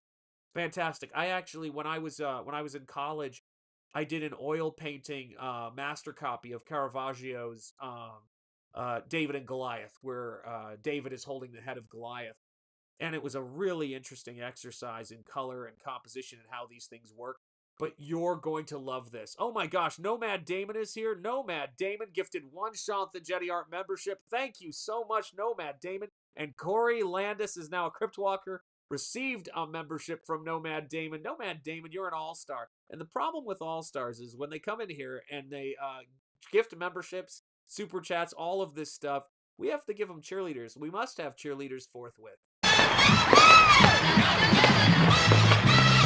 Charge! Charge! And so here we are. I wanted to show you guys these 2 YouTube channels, which may not seem like a smart thing to do when you have your own YouTube channel, but I swear I want to do a series of videos where I call it, you could be watching something else. So this guy right here, I want you to take a look at this. This is, if I go here, we go to videos. These are all the videos that this man has. He has 5 videos. And he goes through and he does really detailed dissections of various topics. This one right here, What People Get Wrong About Dr. Jekyll and Mr. Hyde, is one of the most brilliant videos I've ever seen dissecting a story and going into it in detail. So is, by the way, The Occult Origins of Nosferatu, which has for having, 13,000 subscribers, he has 125,000 views on this and 1.3 million on his There Is No Hyde. What a brilliant, brilliant video it is. It is so incredible. Sorry, the cheerleaders are 3 times the volume. I've got to turn it down. I'm sorry, Mark. I need you to be my sound engineer for all this stuff. So guys, if you're looking for something to watch and you're like, I want to check out some really cool videos, this is a 14-minute video. There is no hide. Is a 14-minute video, and this is the person's handle. The person's handle, and again, thank you, Nomad Damon. Cheers, and it is great to have you here as always, and I'm so grateful to have you as a Crypt Walker brother. Thank you so much. Oh, you watched that Jekyll and Mr. Hyde video? It is fantastic. So we uploaded this 2 months ago. It has 1.3 million views. It came up in my feed. I didn't even look at the view count. I went, okay, because there's so many clickbaity videos. And I said, I'm going to check this out. And from the word go, I was like, this guy has clearly read the book, always a plus, and knows what he's talking about. So I have not seen, yeah, very informative and a great video. And that just shows you like how that quality is such an important factor. So I'll give you like a quick glimpse of it because I don't want to get a claim well, if I get a claim, it's fine, but I don't want to get a strike or anything like that. So I'm going to talk over it a little bit. But this, right, I don't know if the audio, let me know if you hear audio. I don't know if it's going to work. Can you guys hear that or not? I doubt it.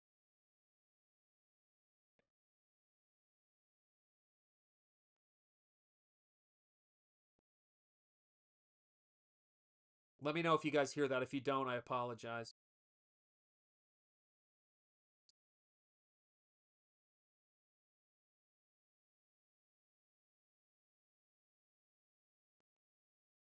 Oh, I will.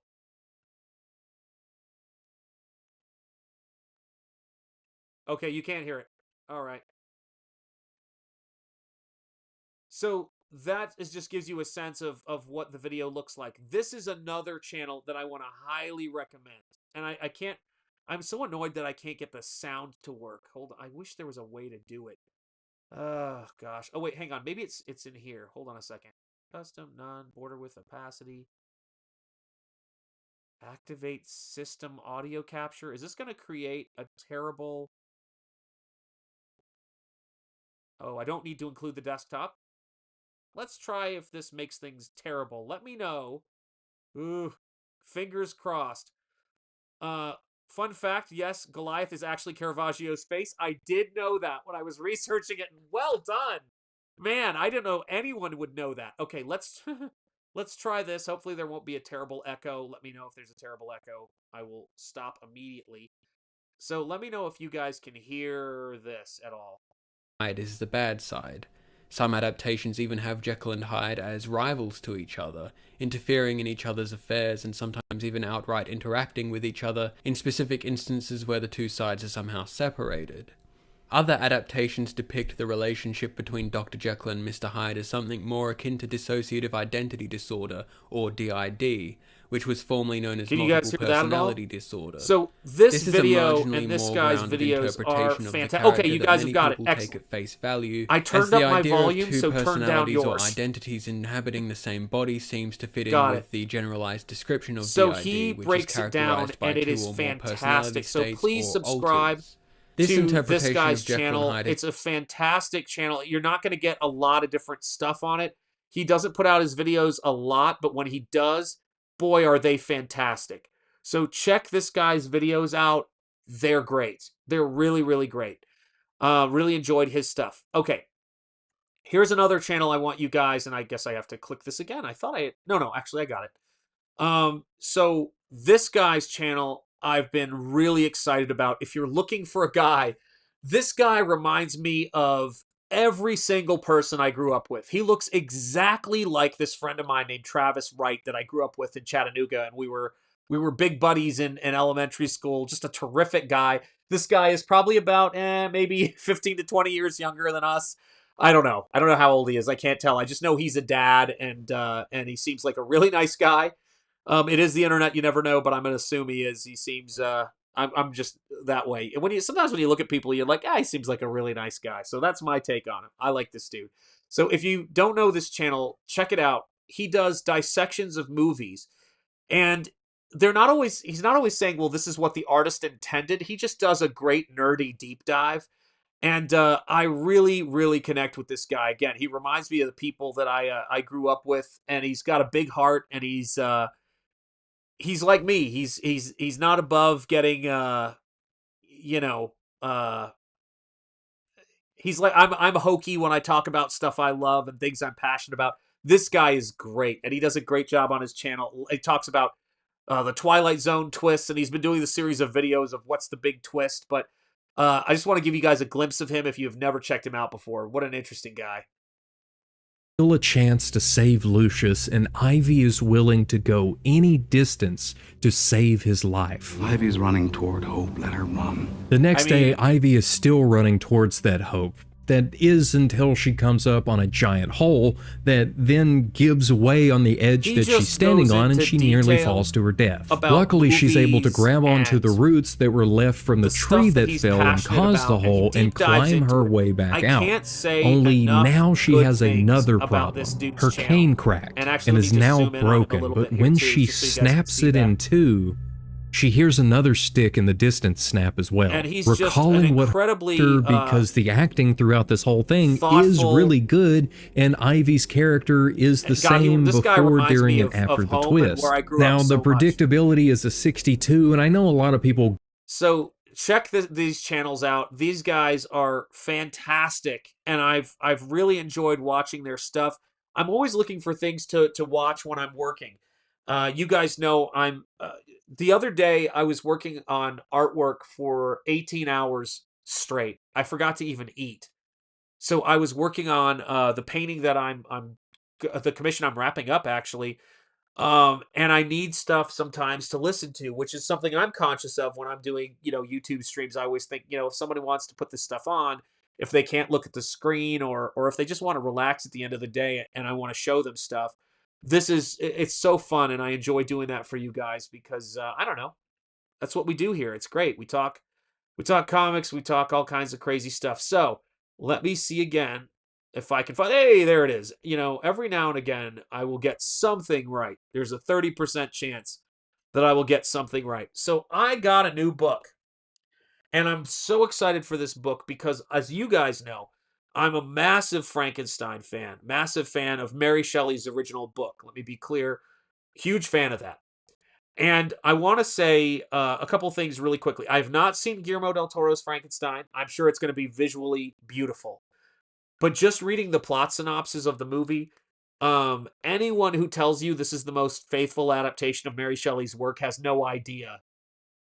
Has probably never read Mary Shelley's work, and doesn't know how many that there is a great adaptation of her book as it is written for the most part.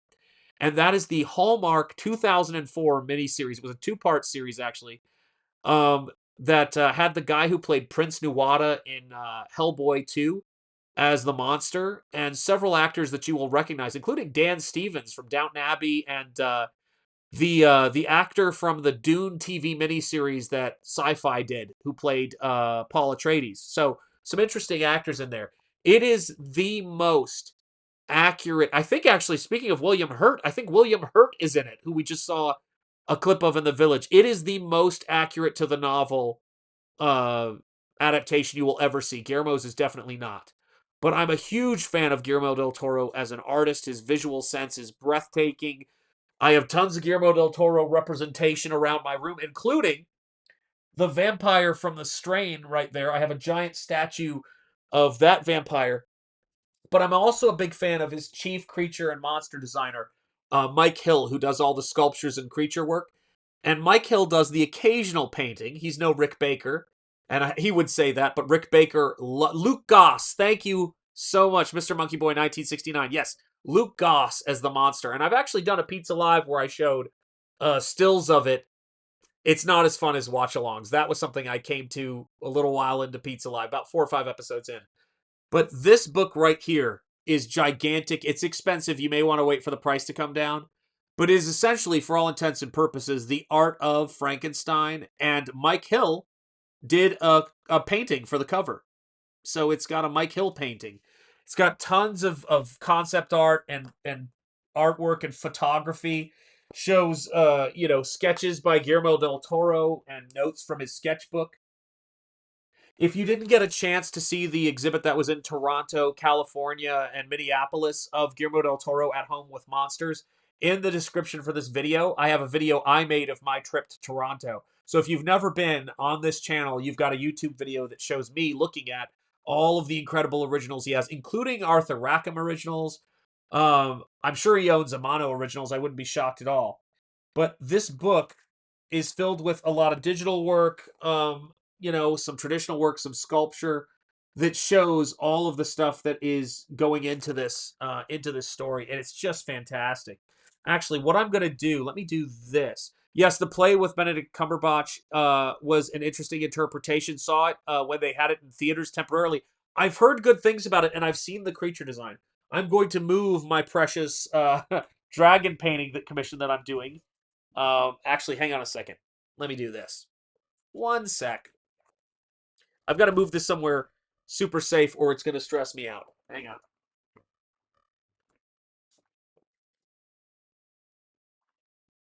I've been working on the thing all day. So, you want to be careful with it. So now let's do... I don't know if this is going to work. Probably won't. But we're going to try it.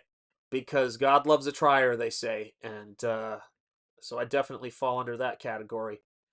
And now I'm going to go to get rid of this. Hey, look at us. There we go. So you get a little bit of a glimpse of the studio here. And let me see if I can adjust this so that... Oh, you know what? If I move it over like this should work. Okay. Can you guys see that okay? Give me some ones in the chat if you guys can see that.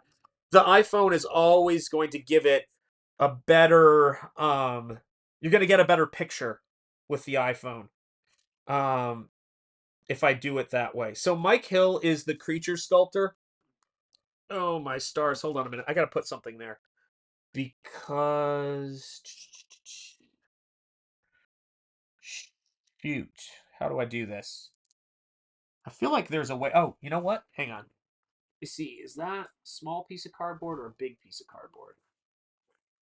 Huh. I wonder if I do this, if it will hold. Because I need... Hold on a second. Let me try this. Be patient with me. Okay, so you guys can see the book. Okay, good. I've got to break some cardboard here. Some really good cardboard, unfortunately, but it has to be done. Because I can't show this any other way. So I'm going to put that cardboard on, some cardboard on the base for this book. And then I'm going to lean it back. And that way I'll be able to hopefully... Oh my god, this is fraught. But we're going to try it anyway. I'll hopefully be able to show you the pages of the book. So, get a better angle. There we go. Can you guys see this okay? Hopefully you can. Oh, it's kind of crooked. Sorry. It's a little bit crooked, the book. Oh, I see why, because my easel's at an angle. I apologize for all of the ridiculousness. Can you guys see this? Okay, all right, there we go. You're looking at that fantastic Gustave Doré book, $30. I need to get this. It's great. This book is not $30 because it just came out, but yes. So here you guys go. This book, I got to make sure there's not anything too gory in here. There's gory stuff in here, but I don't want to put it out there on YouTube because I know how it goes. So this is the 6'5" actor they got to play the creature. I'm trying to see the chat while I do this. But this book is fantastic. It's got a ton of pages and a ton of work in it. And it shows the development of the creature and Mike Hill's incredible work. But look at that.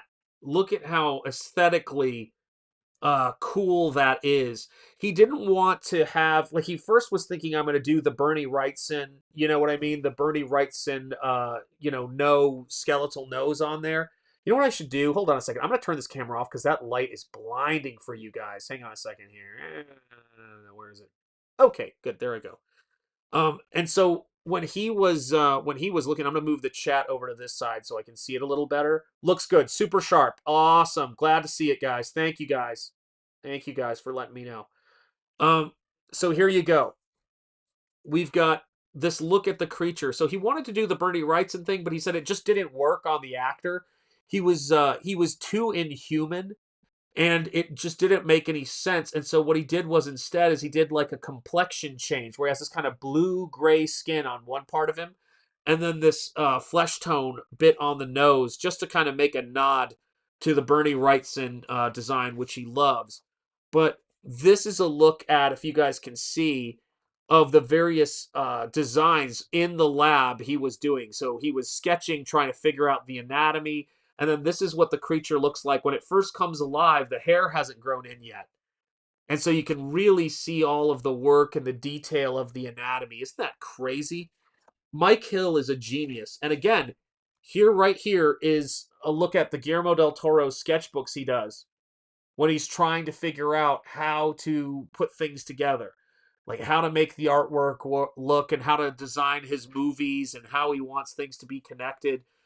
And again, it's beautiful because you have a spot varnish on this of text from it that you can't see until it goes into certain light. So it's a really nicely done book. And then there you see the monster confronting Victor, which is just a really beautiful, beautiful looking shot right there. So I can't tell you how much I enjoy this book's look at the creative process. Absolutely. If you're a huge fan of Guillermo del Toro, I think it's worth picking up. And so let me see if I can find. There's the ship. Oh yeah, this is the stuff nobody shows on these things, but look at the interior right here of the space, and then look at the sort of design of the layout of it right here. Let me lower this just a little bit there. Oh, actually, that's probably better. I should probably have it there from the jump there. But this is the kind of detailed work of set construction where you can see, if you look at it, that it shows the wheels that are, needed to bring the stuff in and out on stage for the ship. Really cool stuff. How that was built. And then here you go. Here's some CAD work, I think. Some 3D work for the sets. Pretty crazy. And then, let me see if I can find it. Talking about wallpaper, talking about, really picking the artifacts up for the interior design. Here's a look at the laboratory. And look at these schematics that come in this book that are taped into this book. You've got schematics for all of that stuff. How cool are books now?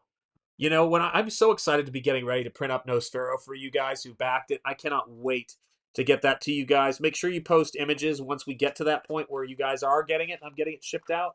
It's going to be a little bit, but it's going to be soon. It's the next phase. So here are some more sketches of him trying to figure out what this looks like and what this character is going to look like. I mean, my goodness. And this is the setup for how to deliver the electricity into the creature to bring it to life. Very, very cool stuff. Very cool stuff. But one of my favorite sections on here, and there's many favorite sections, is always the stuff that deals with wardrobe. Because I think that when you have really great costume artists, like the one that Guillermo del Toro is working with on this film, they really bring something to it. Look at that. Look at what an outrageous costume that is. Just stunning. And by the way, if you have Netflix, this is going to be, yes, a step beyond the average art of book. Amen. Praise the Lord and pass the ammunition. No, Matt Damon, you're absolutely right. It is a beautiful, breathtaking book, and it's a look at all of these details. They actually went to Tiffany's, and Tiffany's got out. They had to have like like security guards on staff on the set for this. They had vintage to the time period the movie takes place in, which is not the exact same time period of the novel. So there are many changes. But that's fine because that's what adaptations can be. Look at the 1931 Frankenstein, bears little resemblance to the book. But it's still a masterpiece in that sense. I haven't seen this one, so I'm not bestowing that yet. But this is actually vintage Tiffany's jewelry that's probably worth a fortune, and they worked with the costume designer. When people recognize that skilled people are on a project, it draws more skilled people to want to participate in it. And so here you go. Here's a look at just the brilliant costume detail and jewelry work. Look at this stuff. Just incredible to see. The handle on the cane. All of this stuff is just immaculate, immaculate work. Let me zoom that out just a little bit more. And then let me see where I have to move the light to have it be less frustrating. Ugh, I just keep getting a glare. I'm so sorry, guys. But there you go. Look at that stuff. And then let me see what else we have here. More just absolutely incredible work here from the costume designers. Really is just stunning stuff. And I always say this, and here they are talking to the head of Tiffany Company. No sooner had I said this. This booklet that comes inside the book is the Tiffany's archive that shows various jewelry and things that are used in the movie. Look at that beautiful cross, that beautiful crucifix. Gorgeous. Here's the jewelry she was wearing. Just incredible stuff that they didn't make replicas for the movie. They got the actual stuff on set. And you have to be doing something stunning. And there, of course, is the costumer talking with, I believe it's the representative of Tiffany's, Christopher Young from Tiffany. So that's the person who is, in charge here. And they talk about the scarab beetle necklace that she wears, which you can see right there. Beautiful, beautiful work. By the costumer. Just incredible. The lava stone necklace, the Wade family necklace. You get a real sense of place when you're looking at this project and you're looking at this movie. And it's a great time to be an artist. I don't think this movie, as a movie, art-wise it might, but it's tough to say. I don't think it's going to eclipse Nosferatu. But if it's, for me personally, as a total film, but if it's even 50% of what Nosferatu was, from a story standpoint, I'm going to love it because I love Mary Shelley's novel, and I love adaptations of it, and I think that the creature design looks just fantastic. Just fantastic. I mean, when you look at the various, actors and people in the cast in this movie, it's just an astounding, astounding work. And then, oh god, it's a little too gory. Sorry. Yeah, way too gory. My god, sorry. The making of the creature is a little bit gory, but here you go. So there is the creature right there standing so that you can get a real sense of what the creature looks like patched together. Isn't that outstanding? Just a really interesting take on design. A lot of gore here, guys. Well, it's because it's cadavers being put together. So I can only show so much of that. You know how YouTube is.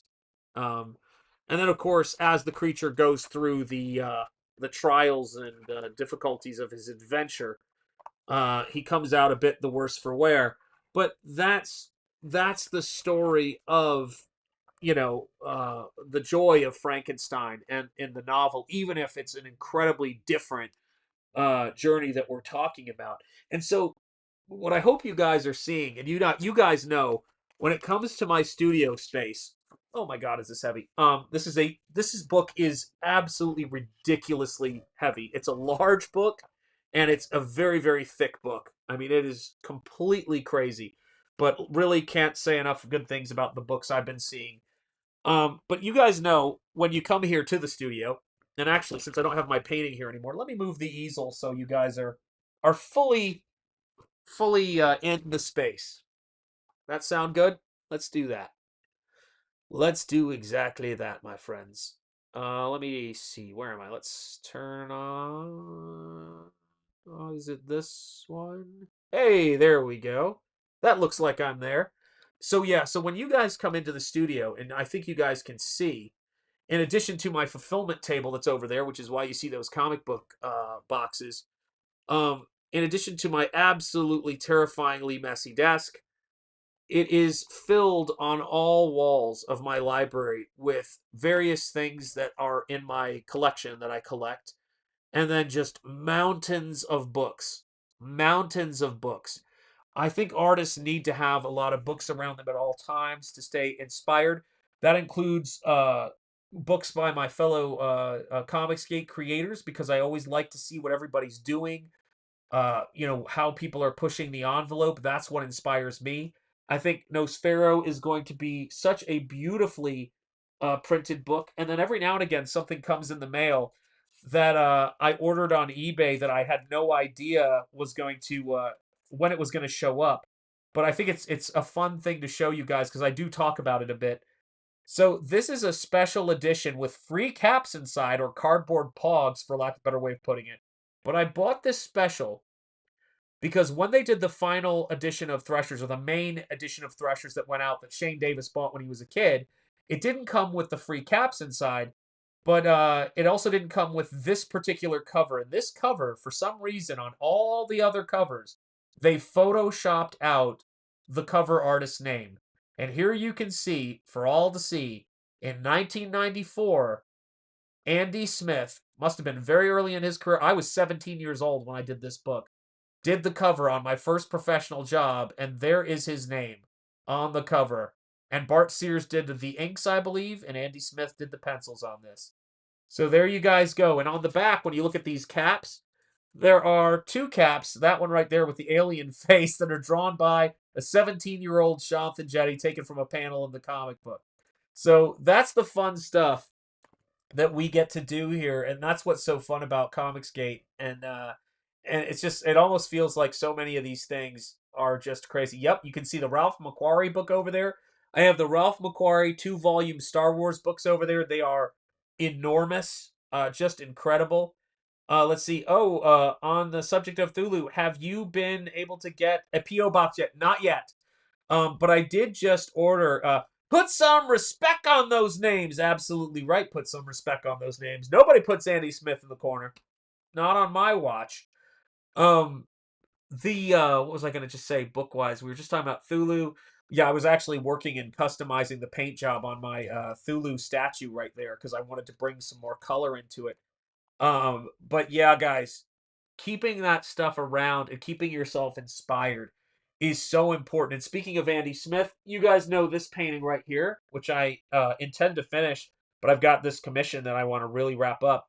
But this painting right here, censored for all of you, of Andy Smith's character right now, Lilith, which is available as crowdfunding campaign, I believe, on Kickstarter.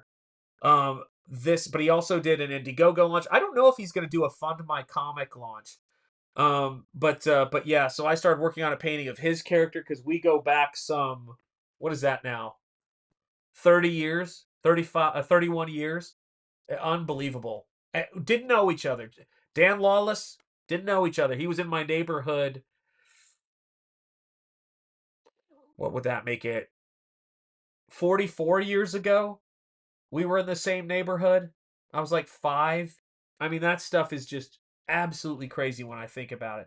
But that's what it's all about, guys. That's one of the things that I want to make sure we're always talking about. I'm fortunate to where when I hang out with anybody, Graham, Shane, John, and we talk comics. We know letterers. We go into the details and the minutia of that. In Graham's case, I'm on when we're talking film a lot of times. During the 31 Days of Monster, we tend to talk Monster specifically. But with comics, it really is mainly Shane and John. And I didn't know this at the time. I did know he went to the Kubert School for his education. Shane Davis, I'm talking about here. But I didn't know, it didn't dawn on me because I missed some of the early 2000s runs on comics. So I didn't know what a huge influence Ghost Rider had on Shane, and in particular the work of Andy and Adam, and I think Joe even did some stuff, Kubert work, on this particular run of Ghost Rider that is in the Ghost Rider Omnibus #2 that just came out recently. And so I ordered the Ghost Rider Omnibus because it it fascinated me and interested in me in the fact that this is a big part of, Shane was saying, it influences his work. And if people wanted to know what is the big influence on my work as a storyteller, that would have to be my mentor and teacher, Brian Stelfreeze, who I spent summers learning from him down in Atlanta. And then I was able to fly him up here to both colleges I taught at so he could talk to the students and break their souls. Has anybody guessed the other artist when talking about this work? Because I'm going to tell you guys, if I don't get an answer in the chat in the next couple of seconds, I'm just going to tell you guys because, you got to do that sometimes. So my other influence on this artwork I've been working on, any guesses? Any guesses at all? There you go. Put it right there. I don't know if you guys are going to be able to see it, but it's totally there. We'll see how you guys do. We got 102 people watching. If you're on X, it's great to see you. If you're on YouTube, please come by and hit the like. And if you're on X and you're watching this, click on the YouTube link and come over here and hit the like, just to let YouTube know, I don't know, that you that people are watching. Walt Disney's always a huge influence, definitely, but not in this case.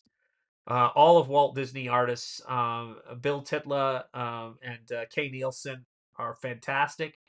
They did a lot of work on Snow White, and they did a lot of work on Fantasia with the giant Chernabog demon character, which is referenced very overtly on the cover of Nosfero, Death Will Die. That's going to be available for those of you guys who got the print. There you go.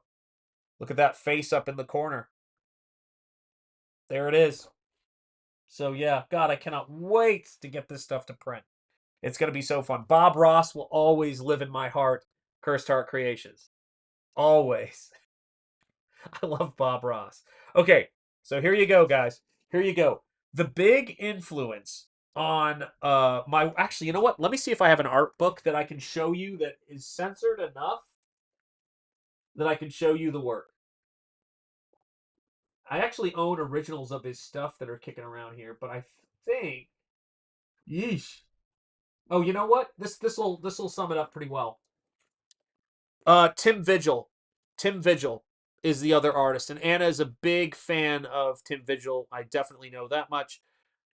She got his autograph recently, but if you want to know what his ink work looks like, this is Tim Vigil's ink work. And this was the guy I was most obsessed with as an artist. I thought this guy was cool. This was a ninja comic he did in the 1980, I don't know. I'm guessing it was 86 or 87 because that's when he was doing that stuff. Huge, huge fan of Tim Vigil. Love his stuff. I actually can't believe I didn't go even more Tim Vigil. But if you look at this piece, very influenced, by the way, a lot of artists were doing this at the time. I'm sure he saw Todd's work because this was post Todd McFarlane's giant moon behind Hulk. Not that he was the first person to put a moon behind a character. Frank Frazetta did it too. But this is Tim Vigil's work, and he did a lot of brush ink work. He did a very crazy, quirky, but fun anatomy. And I love some of his early stuff. Yeah, it feels very Ordway. Absolutely. Absolutely got some Jerry Ordway in there. So now with this as a kind of a context, right? Now let's take a look at what I'm doing here. This is making me want to put more Tim Vigil into this than I already have. Because I love that stuff. But let me zoom in a little bit so you guys can kind of, whoa, almost pulled it off the page there. But yeah, if you look at some of the stuff that I'm doing, and it's kind of funny because people don't see it, or wouldn't think to see it because they're so bowled over by, the fact that there's like, whenever people see anything approaching like, a McFarlane influence that they like, they're always that's the only thing they can notice. But if you look at Tim Vigil's work and his ink work and some of the crazy stuff I'm doing in here, there is no doubt that Tim Vigil was a huge influence on the stuff that I'm doing in this. And it's like, as I told you before, this style that I work in is typically, it's going to be reserved for another special project I can't talk about yet. But I'm really looking forward to with some friends of mine. But yeah, I usually keep this style in reserve except for special occasions because I want it to sort of be Springball style. Yeah, line weight. Absolutely. Absolutely. And absolutely right on that too, Paulus Arts. Walked right by him. He scared me. There you go. See, like people are rightfully frightened. Yeah, feels very Ordway. Yes, indeed. Yeah, Tim Vigil does some crazy work. What's up? How are you doing? Azevedo, how are you doing? I hope that your handle is somewhat correct. Is it usually Edwin Azevedo or what is it typically? But yeah, Tim Vigil fan, big Tim Vigil fan. Huge influence on what I'm doing here with this book. And he's going to be an influence in Springball in terms of my line work and my brush work.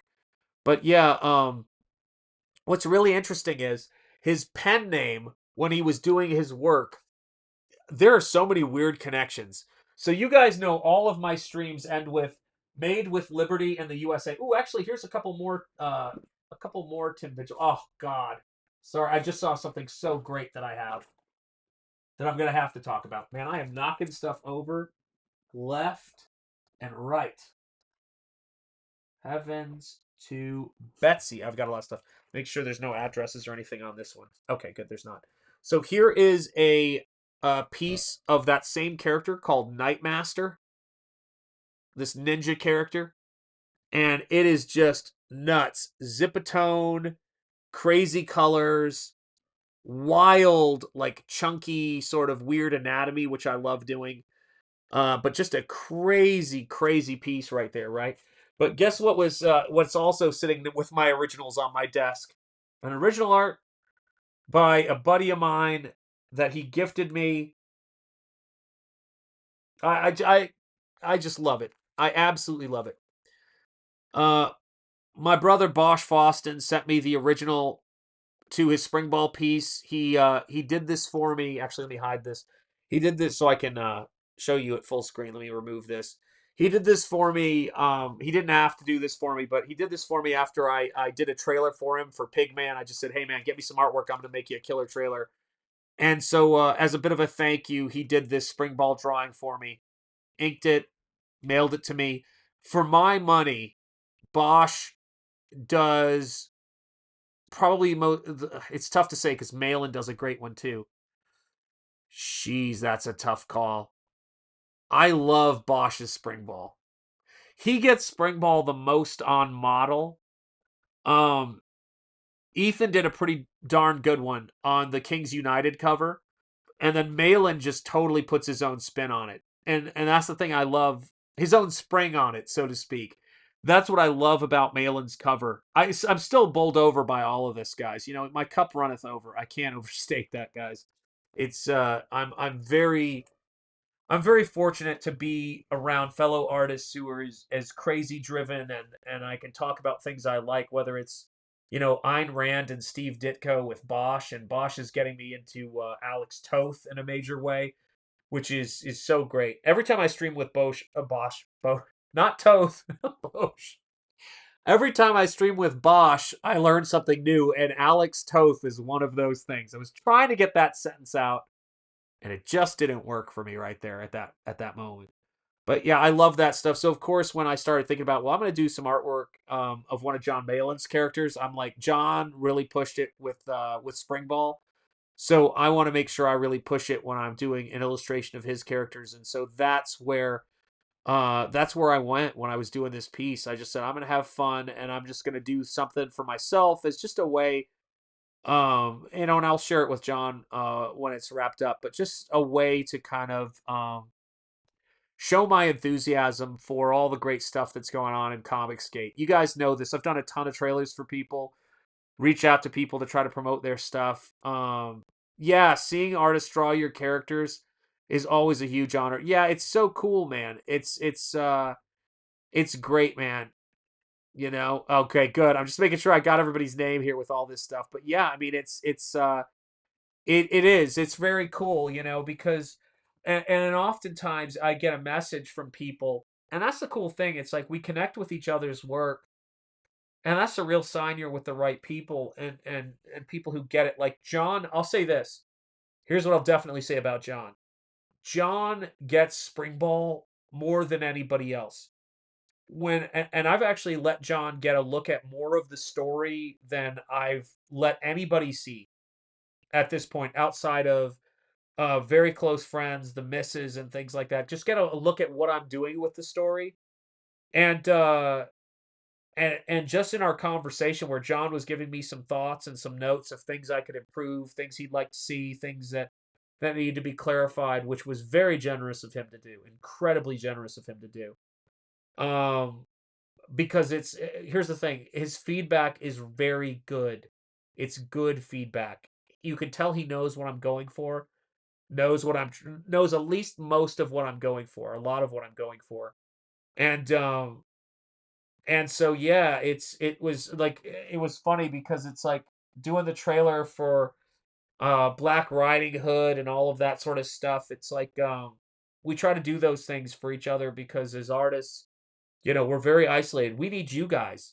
We need you guys. We need backers. Comicsgate is such an incredible place to be making artwork in. and we couldn't do it without all of you guys, but I think what makes it bearable in terms of most people are not equipped to work on a project by themselves alone in isolation and get things done. Most people will absolutely spin out. Oh wow, that's a really good question. How much have I completely redrawn now? Well, when all said and done, 95% of it, you're spot on, is going to be redrawn. Like, not maybe not 95%, because, well, let's say at least 85%. I think that's safe to say, because I'm adding new pages and I'm also going to be moving some things around. And but yeah, every single page of that book has been reformatted. So the book is going to be like classic horror comics. This is the one thing that I understand why people do it, because it affects the weight. Okay? Um it, I get it. You know what I mean? It's how do I put it? It affects the weight. I would really like to see Comicsgate books, or not all. I mean, people do whatever they want to do. I know Aaron has done it once, and I get it. But I really think that comic books are great at 8.5 by 11 at magazine size, like the horror comics, like, the creepy magazine and all of that kind of stuff. I love that scale. So my books are always going to be 8.5 by 11. And yes, indeed, there's the link to Springball. So as that is the case, I have had to go through every Springball page and reformat it so that the book is full bleed 8.5 by 11, with obviously not every page is full bleed, but the book is going to be big and the artwork is being reworked in a higher resolution.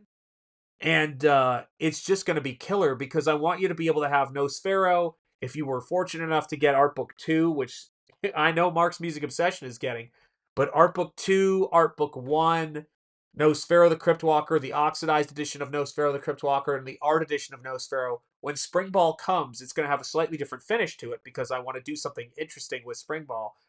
But you're going to be able to take those 8.5 by 11 books. They're going to come in magazine bags, bagged and boarded and shipped in the magazine size Gemini mailers. Then you're going to slide them into your bookshelf. And I think they're all going to be square bound, so they're going to be great to see, just like what we saw when we reviewed the Creep Show book. And the same thing could be said for the Hammer horror books, which I think I have, and the original Ninja Turtles books. So my influences are things like, whoa, gosh, I just realized I still have that on screen. Sorry, guys. You can't see what I'm holding up. The original Teenage Mutant Ninja Turtles trade paperback, 8.5 by 11, painted cover. This is stuff I grew up on. Rocketeer by Dave Stevens, the collected edition, 8.5 by 11. Great book. Love that book. My first art book, Autonomous Treks, was printed at that size because I wanted to make sure that all of the artwork that I do in my books people could see, and that it was painted and everybody could see all of the crazy, speaking of Guillermo del Toro, all of the crazy creature work that I did. All of this stuff would be visible for people backing my books, and it's going to be the same case with Springball. You know what I mean? That's the stuff that I was most interested in doing when I was painting these books, is making them something that would be beautiful for you to flip through. And when I did the first book, first I didn't know how I was going to fund, because this was before I was in the Comicsgate space. I did it on Indiegogo because I was buying Comicsgate stuff, but I wasn't a Comicsgate creator because I wasn't making comics. I was making art books. And so I did that. I didn't even know who John Malin was at all. So, but that didn't stop me from I said, someone just got canceled off of Kickstarter, so I'm not going to do anything on Kickstarter, which I haven't done to this day, even though Kickstarter actually reached out to me and said, we'd love to talk about having you do your next project on Kickstarter, which I don't know if I've talked to a lot of people about that. But I gave my word to John that that wasn't going to happen. So there we are. And that's everybody's own choice. Whatever people want to do, that is not a statement of what other people do. But for me, it's important because I just remember when all that stuff went down with John. I was a fan back in books at the time, and even though Indiegogo is driving me to drink right now. So there you guys go. Here's the 8.5 by 11 that I reviewed with John and Aaron. Aaron Lopez on Aaron Lopresti on John's show, so Creep Show. That's another 8.5 by 11, and this is something I want to do. This is how I'm envisioning Spring Ball, like that kind of vibe. We'll see how it goes because I just want it to be the best print job it can be. Let me see what else. Okay, and again, because in case you haven't seen it, here it is, Nosfero the Crypt Walker. This is the first printing, and this is what we're talking about right now. So yeah, that's the stuff that is coming your way if you back this book. If you missed it, I'm so sorry. But there you go. Oh, thank you so much. You know, Lloyd, your ears must have been burning because I was just showing. I just put my easel away and put my easel down, but I was just talking about your painting. Reach out to me on X, Lloyd, because I am getting ready to pack this up.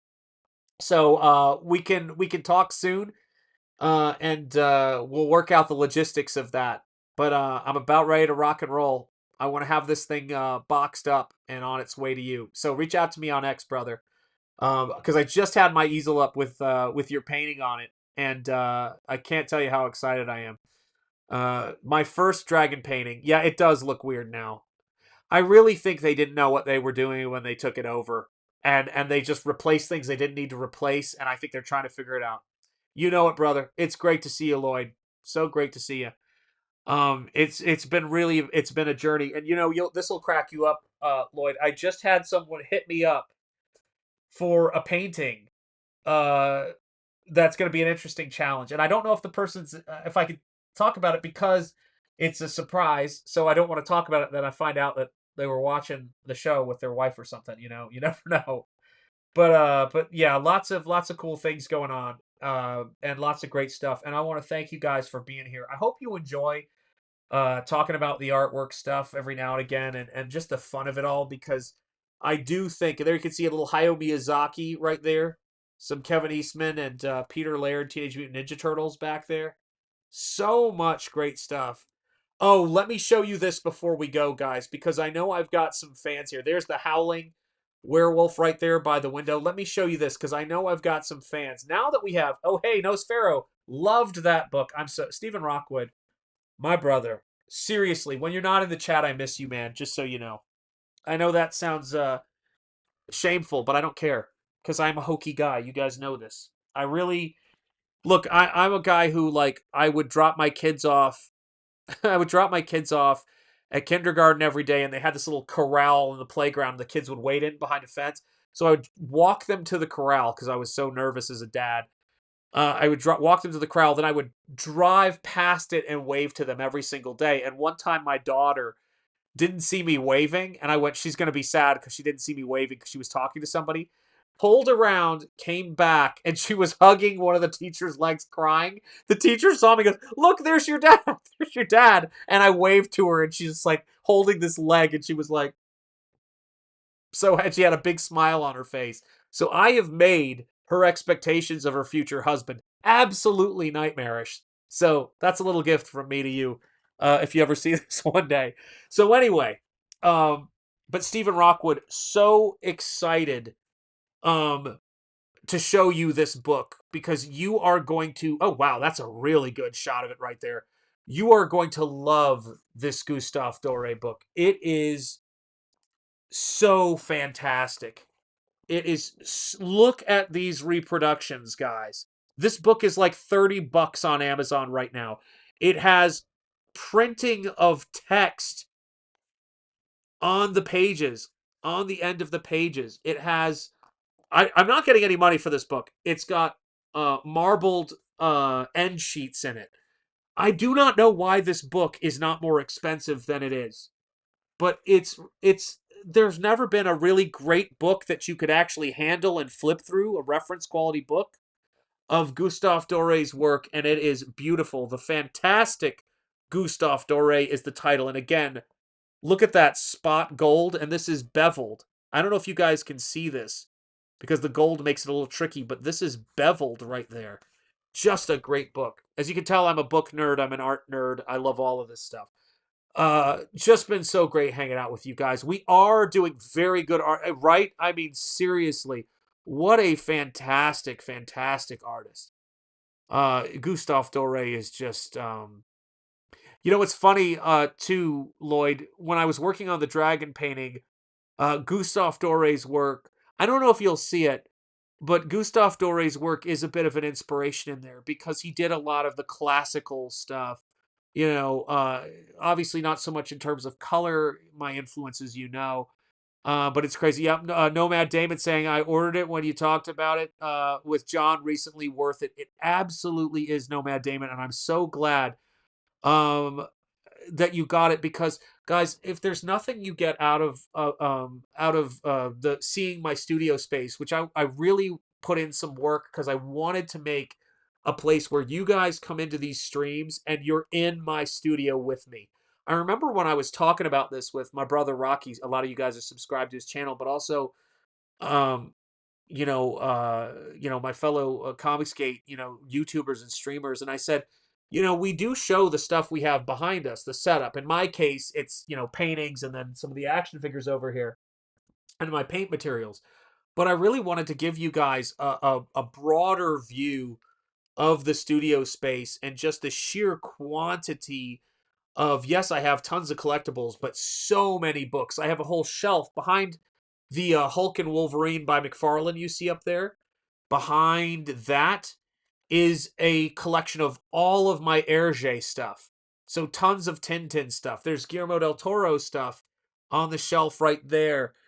Like Dave Stevens' Brush with Passion book, also Todd McFarlane's art book that he put out. There's Miyazaki's Howl's Moving Castle on that shelf next to Ralph McQuarrie. The manga Lovecraft thing. I was thinking of Dore when I contacted you. What a small world!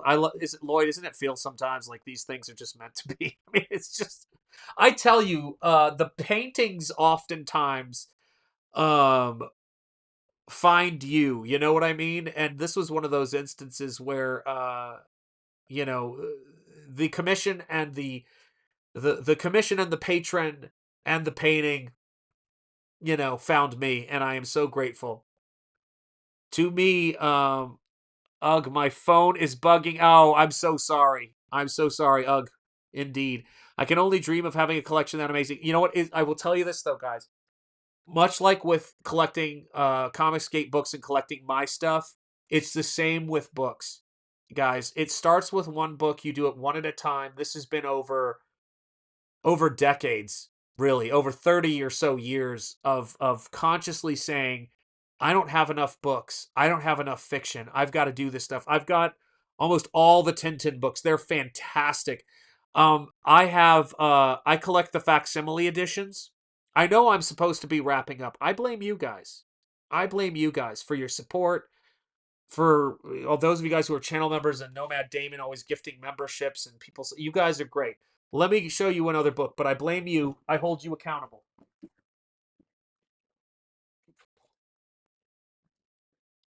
So one of the reasons why people, I think, don't get into Hergé and don't get into Tintin is because they typically see it reproduced on white glossy paper. So I ordered from Amazon.fr, the French Amazon back in the day. They released, now they're French language, but I wanted them like that, what's called facsimile editions. And the facsimile editions are printed on the original, very dry, almost newsprint like, but white paper. And what that does is it absorbs more of the color, and because it's not stark white, that color mixes into the colors, and these things are absolutely beautiful. And you really get a feel for what Hergé and the Tintin was trying to accomplish with it. The colors are so much more it's not that they're soft. It's that the paper stock that they printed these on originally is richer. It gives the colors a richness. And so I've collected as many books as I can of this story, and this has got to be one of my favorite comic book inventions, this bande dessinée, but this comic book invention, which of course is the Shark Submarine. How fantastic is the Shark Submarine? Look at that. Just beautiful. But these facsimile editions, you really have to think about paper stock when you're putting your. I think a lot about paper stock with Nosfero, with the art books, and Springball. I'm going to be looking at a lot of different paper stocks, how they handle the print, because I'm meticulous about my colors because I color my own work, even digital. Like I paint it digitally. But look at what Hergé was doing in that beautiful Ligne Claire style. You know, the clean line style, as they call it. Jeff Darrow works in the clean line style. Hergé worked in the clean line style. So there's a lot of uh, emphasis on mise en scène, and there's a lot of emphasis on using the placement of objects for the composition because you're not doing so much with light and shadow.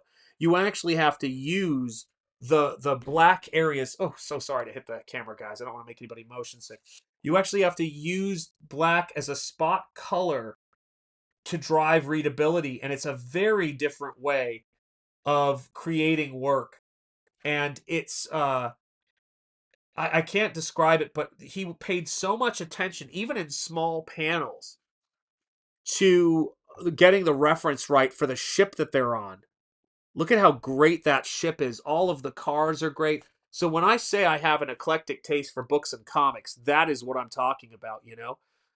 Love my Bond Destiny, 100%. I'm a huge Mobius fan. He's a big influence on my work, particularly Arzak. Just really great stuff. Yeah, the paper Shane uses is really good. It always shows his colors well. Yeah, Shane is great. Shane is somebody that I definitely, talk about. My wife actually even brought him up today. She goes, he's such a, when I have questions about things or things we could do better, she's like, I always think we could ask Shane and Yancey about it. So even Mrs. Enjetti, who is, not exactly like watching Comicsgate stuff all the time, she obviously sees on occasion streams I'm on, and she hears me talk about the people that I chat with. But it was a really, I thought it was great that she knew that. She thought to say that. I think it's also because like us, they're like, they're a couple that we can identify with a lot. Although thank God we're actually it's not thank God. We're missing our kids now. They're earlier on the parenting journey, and honestly, I both say thank God our kids are grown up because I'm so proud of them and I'm so proud of who they are. But by God, we had a tough week of missing them. And Lauren was sending me little baby pictures of them, and I'm like, Mrs. Enjetti, stop. Stop sending me this stuff. You're gonna break me up, man. Don't do it. So back Springball, and you can't back Nosfero anymore, so I can actually just focus on one thing, which is nice. Why is it every time I order a book from Amazon France, it ships out of Australia? I have no idea. It's because Australia is fake and it's filmed in a studio in France. That's very likely. You never know. But I will say this. If you enjoy Stephen Rockwood, and any of you guys in the chat, if you enjoy Tintin, collecting these facsimile editions, and if you can find them on eBay or wherever they have them, I don't know how often they reprint them. Absolutely worth it. Absolutely worth picking those things up. But as you can see, guys, this right here, this studio space is my inspiration station. This is where I come to be inspired, and that's why this particular camera view is important to me, because I want it to be a place that you guys are inspired when you come into and come into these streams. I mean, it's a little bit, in a sense, it's a little bit Mr. Rogers' Neighborhood, you know? And that's what makes it so great. Oh, I'm so glad, Lloyd. I am so glad, and I cannot wait. I know this painting is going to probably one of the best homes it could possibly go to. So I'm so thrilled to send it to you, and we'll just keep doing what we do. And thank you for your support, Lloyd. You help make all this stuff possible. I appreciate all of you guys. I hope it was entertaining. Go watch another great stream. I'm sure there's tons of great streams happening right now. I appreciate all of you guys for being here. If you're a channel member, you are going to see. You know what? I really enjoyed it. I took my kids to go see it. I'm a big Spielberg and Peter Jackson fan, so I actually really enjoyed it. I liked what they did. I like the animated shows too, but I did enjoy it. It's like it was a family movie for us, so it's got a special place in my heart with that movie. Yeah, a friend of mine who's a storyboard artist who was the storyboard lead artist, I think, on Into the Spider-Verse. Just a terrific guy. He's a big Tintin fan because he's actually German. And so we talked about that, and it was fun. Thank you so much, Cursed Heart Creations. It's a pleasure. Always a pleasure to see you guys. So if you are a channel member, you're going to see your name in the credits as we always sign off here from the heart of Lovecraft country and the birthplace of American religious liberty. My sinuses are completely plugged, but I still love you. Never forget. Speak easy, stay gold, keep the faith, and peace be with you guys. I appreciate you guys. Can't buy a painting now, but someday, Jeremy Burtz, I look forward to the day, and I will make sure what I do is a poem for you, my friend. Thank you guys so much. And I've got a celebration of 36 months of membership. Boobs from Stephen Rockwood. You get some cheerleaders. You know, I try to get out, but they keep pulling me back in, but it's always a pleasure. So here you go, Stephen. Charge! Charge! Thank you guys so much for being here. I appreciate you guys. Give nihilism no quarter. I will see you guys very, very soon. Take care, guys. And here you go. Here are all of my wonderful channel members. And thank you again, guys. I'll try to get these chats on the screen as the credits roll. Take care, my friends. I'll see you soon.